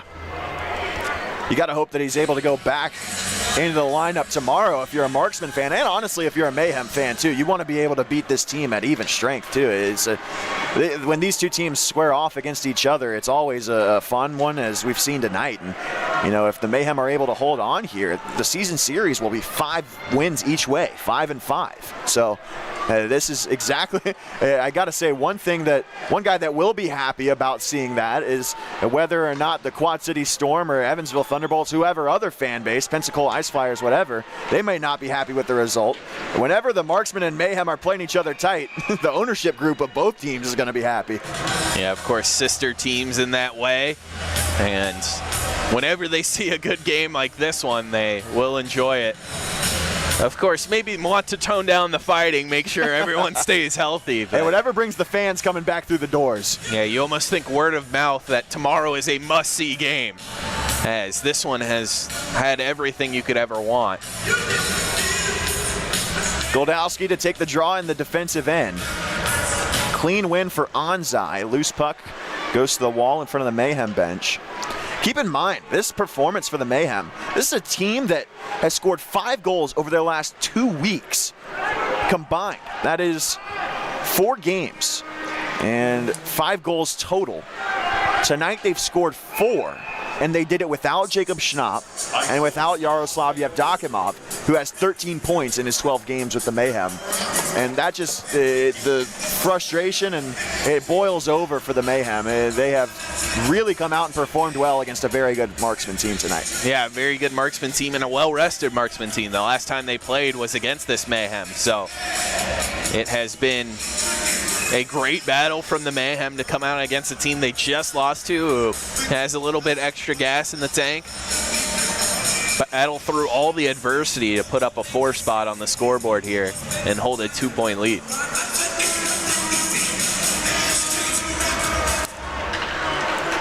Ford across the red line, backhands it deep. Bo Pitt leaves it. Parity harassed by Favaro. Up the ice, Aonzo with it across the blue line. He's looking for a lane. Pass deflected by Maynard. And Long nearly got it to Stafura. Witherspoon dodges a diving hit from Long, and Favaro with a shove for Long. That shot from the blue line, tipped in front of Burke, and they score! Up in the air, and Long gets the goal. And all of a sudden, the situation you mentioned has come to fruition. It's a 1-goal game. Yeah, Long positions himself well, throws the stick up there right on that border. Gets the benefit as it looks like it eventually 5-holed Birkin as it just trickled through, slow to end up in the back of the net. And all of a sudden, all the momentum, all the energy is with the Marksmen, and it's down to a 1-goal lead. And it looks like Dave Shinichny's going to call his timeout, or at least wants to. Can he get the attention of an official? Finally does. Catches the linesman's eye, and Shinichny's going to call his timeout here. And I think this is a well-used timeout. As mentioned, energy sucked out of the building. The Marksmen have scored 2 unanswered now. This is a smart decision to gather up the teams and try and build that fire under them again. The Fayetteville goals tonight have been from Sam Onzai, John Aonzo officially, although they'll change that one to Andrew Stafura. And now Austin Long gets his 8th of the season. And for the Mayhem, Ybarra, Monikov, Raleigh, and Ford. 7 different goal scorers on the 7 goals tonight. And something's got to budge here. When the opponent scores 3+, the Mayhem this season 23-2.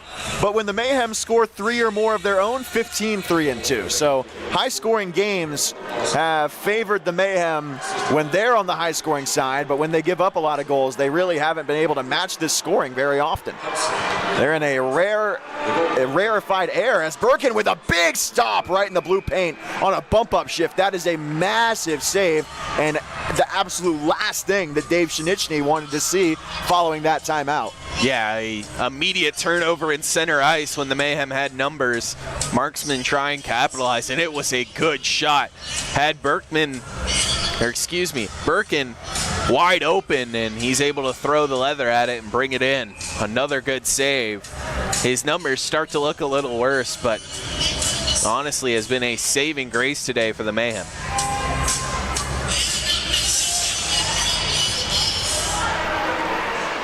Parady's shot pillowed away by Birkin. McNamara tied up with Goldowski behind the net. Birkin hops on top of that, and Aromaterio tripped over Birkin's stick, which had lodged itself in the net.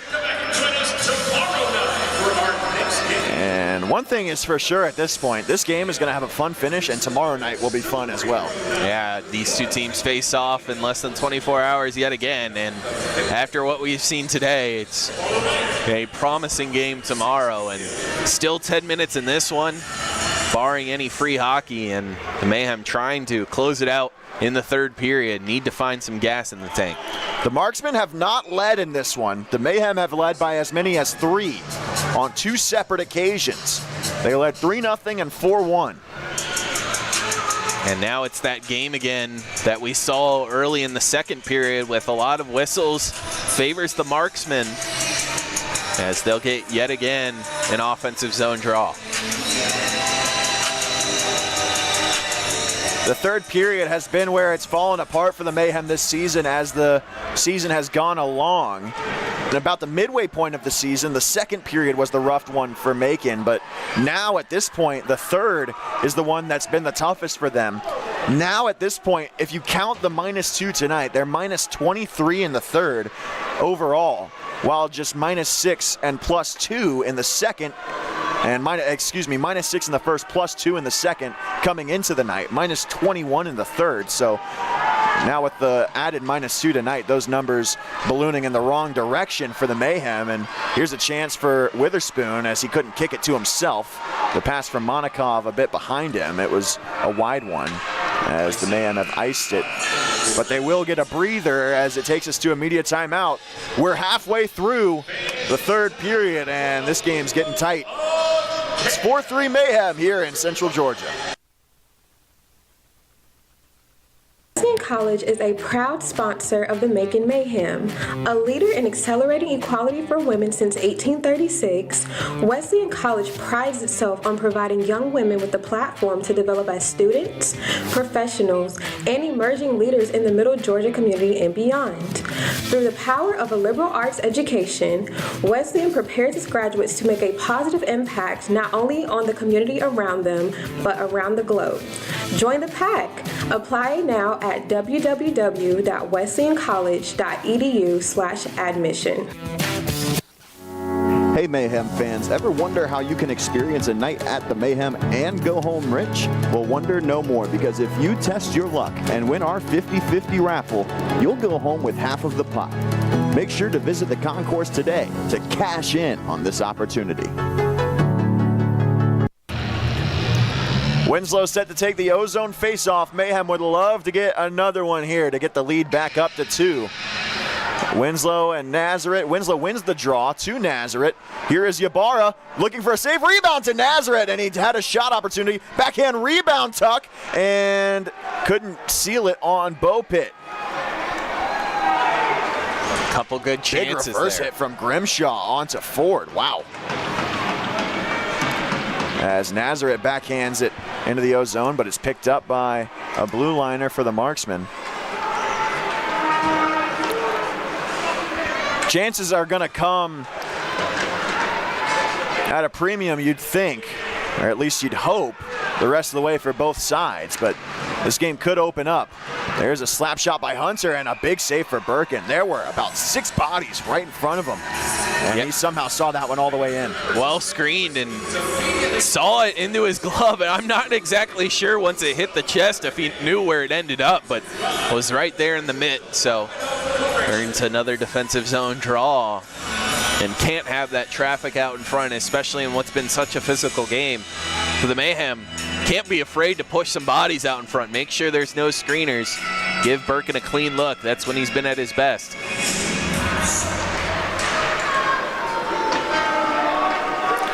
In the corner, Long and Kelly going after it. Maynard in there as well. Goldowski joins the fray, and Kelly reverses it back along the boards for Aromaterio. Falling to the ice, the loose puck comes to Hunter, and now Goldowski with a carry. He's going to send it off the leg of Hunter inadvertently, and Parody frees it to Hunter, and now back into the Marksman end. Into the zone, quickly a 2-on-1. McNamara to the slot, and no shot opportunity there. Fed it back to the back end, but nobody waiting for it for the Marksman. McNamara shovels it down low. Hunter put it right into Kelly's reach. He sends it off the glass for Goldowski, who can't clear. Raleigh tried to fly the zone, Oh, backdoor chance for Grimshaw. He couldn't settle it. Aromaterio off the wall and out. Grimshaw was wide open alone. He has had no problem scoring against the Mayhem since he left the team and just couldn't settle that one. Cup with a big hit against the wall and no call, and somehow that one doesn't go unpenalized. That one tipped in front, Birkin a save. Cup still down, and this one's going to get spicy. Cup is looking around for a call. He took that hit from Ambrosio. Favaro going over to Ambrosio. Everybody on the ice looked at the orange band there.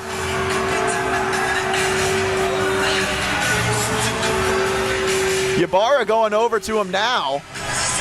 Cup's face was square to the wall. His back, you saw only letters when you make that hit. Yeah, I'm not sure how a boarding isn't picked up there. The Mayhem have had 2 power plays tonight. They were both in the first period. And now they're only taking 1, and it looks like it's a Marksman. It is Ambrosio. Are they going to retroactively call this boarding call? Ambrosio wasn't even in any fights. He was checking on Cup. He knew. He was the one who boarded Cup. Are they going to call the original boarding after the Mayhem complained about it? Ambrosio that whole time was on top of Cup, and when he was allowed to pop up as he was holding down another stick, was actually there to check on Cup. And in that situation, you kind of know that you're in a little bit of trouble. And the arm never went up either. Yes, and the point is Ambrosio was not involved in any of the scuffle after, so it's not for that. It would only be for the boarding. And or maybe a hold? Did he stay down on Cup for too long? I don't know. If anything, he was held down. So this is going to be another interesting meeting. I would have assumed we were going to see 1 from each side after, again, another collision with Birkin out in front. Thought we would have seen 1 go from each, maybe for that. But they've got 5 on the board to Ambrosio. Retroactively calling the 5-minute boarding. Oh my goodness. They haven't put it up in the house yet or online on the SPHL website where we track the penalties, but if this is the 5-minute boarding that we think it is, that is a huge call at this point in time. It's the right call given the situation, but the arm never went up. Again, it's like the 6-on-4 we saw. There was no penalty. They waved it off. This time there was a clear penalty and we're retroactively calling it. So twice in this game have we gone back on the original decision and switched it, where in most sports that works out. That's okay. In hockey, it's so fluid, you absolutely can't do that, as it is a major for boarding. At 12:15, Ambrosio, 5 minutes for boarding. I gotta say, that's one of the first times in the sport I've ever seen a team complain to the officials about a no call and get not just actually get the call they want, but get the full 5. Get a 5-minute measure out of it. Just goes to show, kids, the power of using your words sometimes. Power of hindsight. Yeah, that too.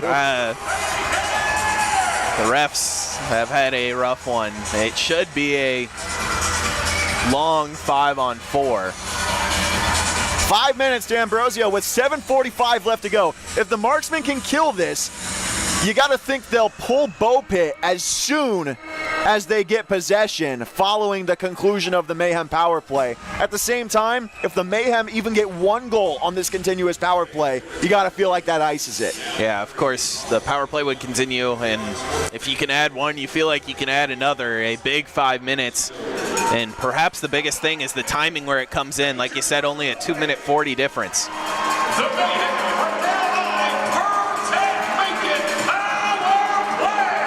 So far, a good job by the Marksmen of just pinning this one to the boards. Everything outside. Good shove there onto Monikov. He's going to take it along the wall, able to muscle it up to the point. Romaterio keeps the puck moving. Monikov frees it for Nazareth. He's got Kelly. He scores! Justin Kelly down low, and it's back to a 2-goal lead. That's the problem when you send everyone to the boards like Fayetteville did. 3 players down, though, when it breaks out like that. So much room. Nazareth, an excellent job to not take the shot, hold it the extra second, fire it to Kelly, and I mean, all Kelly had to do was put stick to ice as that one rattled off his edge and into the back of the net. A pretty play, and of course the power play will continue. The Mayhem have gotten back up to a 2-goal lead with plenty of time to extend it, or of course hold it quite easily, as they'll be a man up. And you can't be happy with just 1 here. You got to keep going. You got to get more. And it's not even just setting the tone for this game. Of course, you want a 3-goal lead, but this is a series that you want to win. This would bring it even. You want the momentum for tomorrow. You want to prove everyone wrong about your season. Go get that extra goal. The assists on that one are going to go to Alexei Monikov and Zach Nazareth. Nazareth had the primary, but that play doesn't happen if Monikov doesn't win a massive board battle on the near side to get it to Zach Nazareth. And just an excellent state of mind to realize with numbers, someone will be in the high slot. Cup's going to range over to get this one as Paralot's shot leaves the zone on the rebound. And just as we had mentioned at the intermission that 9 different players had a point for the Mayhem, now you've got 4 different guys with multi-point nights for the Macon Mayhem. Yeah, it has been a well-played game from a short bench today. Just an effort all around. It seems like, Graham, you've called the name of at least every player a couple times, and that's when you know it's been a full team effort. Absolutely, and that's the kind of game you love to see as a coach. A coach fan, if you know that every player is contributing, you're going to be happy. After games, it's so easy to point out weak spots, and when that becomes an issue or a tough thing to do, you know that you've played a clean, good game of hockey. One of the best things about this game is the fact that if you had to pick out a player that's maybe been a little quiet, as Nazareth rings the post, maybe one of the quieter players tonight for the Mayhem has been Connor Witherspoon. Witherspoon just came off of a 6-game point streak as he backhands one onto Beaupit on cue. Yeah, and it was a great shot that Beaupit robbed, so a great game all around. Witherspoon looking to get his own as skating off. Looks like Ford. Yeah, Hayden Ford skating to the Mayhem locker room a bit early. Looks like he had removed the glove from his left hand. How many defensemen is that down to now for the Mayhem? Down 2, but you're playing Favaro at forward as well, so you're down from 7 defensemen to 4 now. Oh, a tight turn from Jarrett Cup as he sets up to the blue line for Ybarra. Cup with it again. Ybarra up top, slap shot blocked by the stick of McNamara. Goldowski with it again. Goldowski to Cup, and it's blocked away by Love right there, and now Cup fans on his pass. Favaro to Winslow. Goldowski and Ybarra with those 3 complete the power play unit. Cup off the wall, Ybarra fishes it ahead, and it's slapped right back in. Here is Winslow. Quick changes are going to be important for the Mayhem. Short bench, make sure players are in and out. Good job to get a switch there. Austin Long spins and dumps, and Favaro is there waiting for it. 1:41 left in the major power play that's already scored once. Witherspoon, a nice move into the zone. Witherspoon, oh, what a move. He sent a man flying. That was Stafura. Witherspoon sends it to the corner, but it's intercepted. That was a good move from Witherspoon into the zone. Yeah, a quick stop, strong ankles. Marksmen, not so much as he went flying. Got a free ice bath down below. Nazareth sends it up to Paralot, who's in, fakes a slap shot, takes it around the outside, working on Love. Clearance attempt will be successful as we're under 4 to play here. Due for a media timeout at the next whistle as Monikov's got it. Saucer pass over to Witherspoon. Mayhem changing here. Witherspoon cross the blue and in. Less than a minute left in the power play. Here's Aromaterio. Cross ice. One-timer fanned on by Favaro. Rebound to Witherspoon. And it popped back out into the air. And Ybarra with a good forecheck. He's going to send it to the blue line, but Favaro had vacated. Aromaterio from Favaro. He'll send it in. Can Ybarra get there? Winslow to Favaro, and it gets through Ybarra. Otherwise, he may have had Goldowski in the slot for the 6th goal. That would have been the most goals in a single game by the Mayhem this season. They have yet to put up 6 in a single game. They've had 5 a couple of times. Here's Favaro. Cross ice, Aromaterio, kicked away by Beaupit. And you got to think the Mayhem are going to have their chance at goal number 6 because Beaupit is probably going to still be heading to the bench.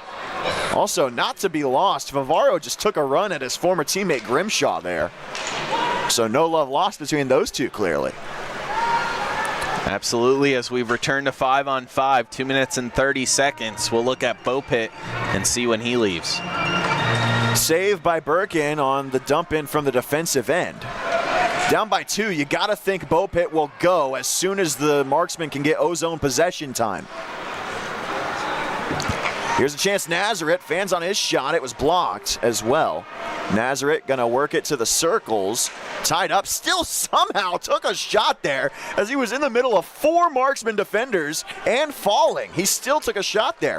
Hunter to the far side. Here's a chance, and it's blocked away. Paralot with a shot on Grimshaw, and Paralot takes a penalty here, and that will send Bo Pitt to the bench. And not only will that give the Mayhem a chance at their 6th, but it'll also give them an opportunity for their first shorthanded goal of the season. We'll take a break. When we come back, it'll be the conclusion of this one. 5-3 Mayhem lead.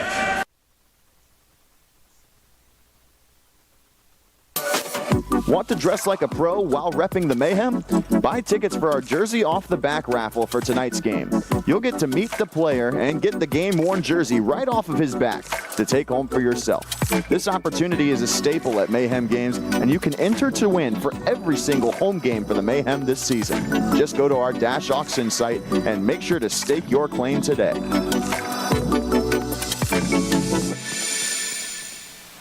There's something big happening in the heart of Georgia. A unique college built for women by women. Wesleyan College, accelerating equality since 1836. More than a place of learning, it's a space for empowering future leaders. Women from across the globe come to experience what makes Wesleyan the best. With small classes and dedicated faculty, students receive world-class education. Find out why you belong at Wesleyan. Book your tour today.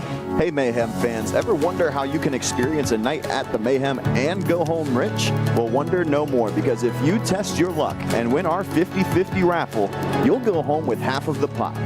Make sure to visit the concourse today to cash in on this opportunity. We are back to action here. It is a power play for the Marksmen with 1:47 left, and Bo Pitt to the bench for the extra attacker. 5-3 the score. Mayhem lead. 6-on-4 hockey. Gervais, cross ice. Here's a chance. Grimshaw broken up by Cup. And a chance for Ybarra to offer at the empty net. No dice. Long. Ambrosio up to the blue line. That shot blocked by Ybarra. Big block there. Here's McNamara. McNamara again. Here's Gervais. His shot through traffic. Loose in the blue paint. Birkin sealed the post. Big stop there on a scramble drill. Yeah, that one coming off Ybarra. Good job from Birkin to find it. Also collapsing was that low side of that block. Looks like Favaro had taken that defensive position, came in to help Birkin and likely helped seal it, close it into Birkin's leg, and make sure it didn't find its way through. 1 minute and 1 second left. Of course, the power play set to last through that time, as it's 1:14 on that.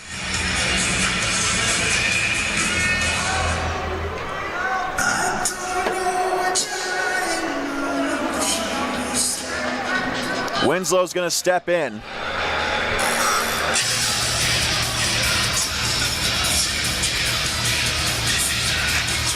Winslow wins the face-off back. Cup will backhand it around the wall as we're under a minute to go. Kelly dodges a play, 3-on-1 with the open net. Witherspoon is going to opt, no, offside. Oh my. Huge whistle. And that one close, and if you're Kelly, you just have to take the shot.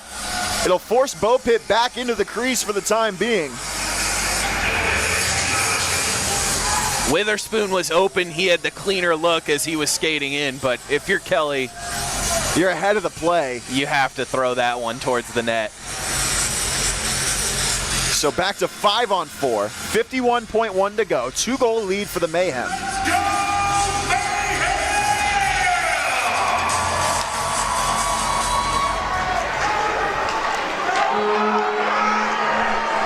Joffer at the empty net, and it's wide. Bopit had made his way to the bench. He had to double back, but it was off the mark from Winslow. Keep in mind, shorthanded, the Mayhem can dump it down from wherever they please as often as they want at the empty net. Witherspoon gonna shoot for it, and he tried to hit it in midair, but now the Marksmen will have another look. Gervais up the ice, 20 to go. Kelly leaves it for Witherspoon, and this time he misses it again, just wide right. 10, under 10 to play. Winslow, he'll shoot for it this time. It's blocked wide. Witherspoon races after it, and a big win tonight for the Macon Mayhem. Excellent job to close it out. Get the much-needed power play goal. The 5-minute major leads to a great opportunity, as they've done all night. The Mayhem don't miss on it. A couple great clearances as they go on the penalty kill to end it. Specifically Witherspoon, who stopped on a dime, faked like he was going to send it around the boards, couldn't score, but closed it out in a huge Mayhem win on what was a great night of hockey. Absolutely, it had everything.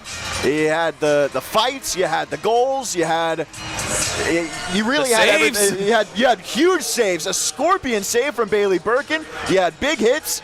You had everything you could have asked for tonight, and a great win on home ice for the Macon Mayhem. And they're back to 500 at home, and they get a big 2 points in the playoff race here. Yeah, of course, all eyes will be around the SPHL to see how it shakes out, specifically that Quad City game and Pensacola game, as beach balls make their way to the ice, and what is a great celebration for the Mayhem, as they've now put themselves in the driver's seat to take over that last playoff spot. That they have. As we take a look at the scoreboard, it is still 1-1, almost halfway into the third in Evansville. The Storm and the Thunderbolts still deadlocked. Roanoke beat Pensacola in a shootout tonight on home ice, so a thriller for the sellout crowd at Berglund Center, so that is a big one there. But it's of note there, the Mayhem get an extra point of cushion against the Ice Flyers. So instead of being 1 point ahead of Pensacola, they're now 2 points ahead. They also have games in hand against the Ice Flyers. So that's big. We'll stick around for the 3 stars here. We were talking about it off airs. This was a tough choice. You had 4 guys with multiple points. You had Bailey Birkin, who made 36 saves in net. A couple of guys to choose from here, a couple of guys with big goals. But we'll stick around for a moment and see who the 3 stars are as they come out. Yeah, it felt like an impossible task to take 3 Mayhem players to honor in terms of the 3 stars. As we kind of said ad nauseum, a well-played game up and down the line. So a great job from the Mayhem. 3 players will get honored with the 3 stars. 3 stars of the game. Presented by the Georgia Department. We'll start with the 3rd star. It's going to be number 17, Zach Nazareth. He had the good setup on Ybarra's goal in the first period, and he also had the primary on Justin Kelly's goal to seal it in the 3rd on the power play. That is a huge game for Zach Nazareth with 2 helpers. Goal and an assist, number 2, Alexei Monaco. 2nd star tonight going to be Alexei Monakov. He's got a goal and an assist tonight. He had that beautiful goal on the breakaway in the first period, and also had the board battle win on Kelly's goal in the 3rd. And Justin Kelly with the assist on Ford's goal in the 2nd, and the goal to seal it on the power play in the 3rd as well. But as you mentioned, a couple other guys very deserving. Hayden Ford with the game-winning goal and an assist in the 2nd period, a multi-point period for Hayden Ford, and also Birkin with a couple of great saves too. This was just an all-around performance. Yeah, a great win for the Mayhem. Could have given it to a number of players. Well played up and down the bench, and now they get to celebrate one before having to lock right back in for a matchup against the same Marksmen in less than 24 hours. Absolutely. It'll be a fun one tomorrow night, 6 p.m. on a Saturday night here in Macon, Georgia. Marksmen and Mayhem for the 11th time this season. The Marksmen, well, they will fall to 23-17, 3-1. They'll be stuck at 50 points for the time being, and they are locked into 4th place for the moment. And for the Mayhem, they jump up to 18, 24-3. They get their 38th and 39th point of the season. For the moment, they jump into 8th place, and Quad City could jump them back with a win in Evansville tonight, or even an overtime loss, I believe. Actually, no, they'd have to win because the first tiebreaker is wins, not total points percentage. So Quad City would need a win to jump Macon tonight. But a big win for the Mayhem nonetheless, with the playoff race tighter than ever. I mean, this is as tight top to bottom as I've seen the SPHL in years. Even the last place team, the Pensacola Ice Flyers, they're less than 15 games back of the 4th place Marksmen. Yeah, a competitive league up and down this year. Teams going on streaks, teams falling off. The Knoxville Ice Bears, of course, 0-8-2 in their last 10.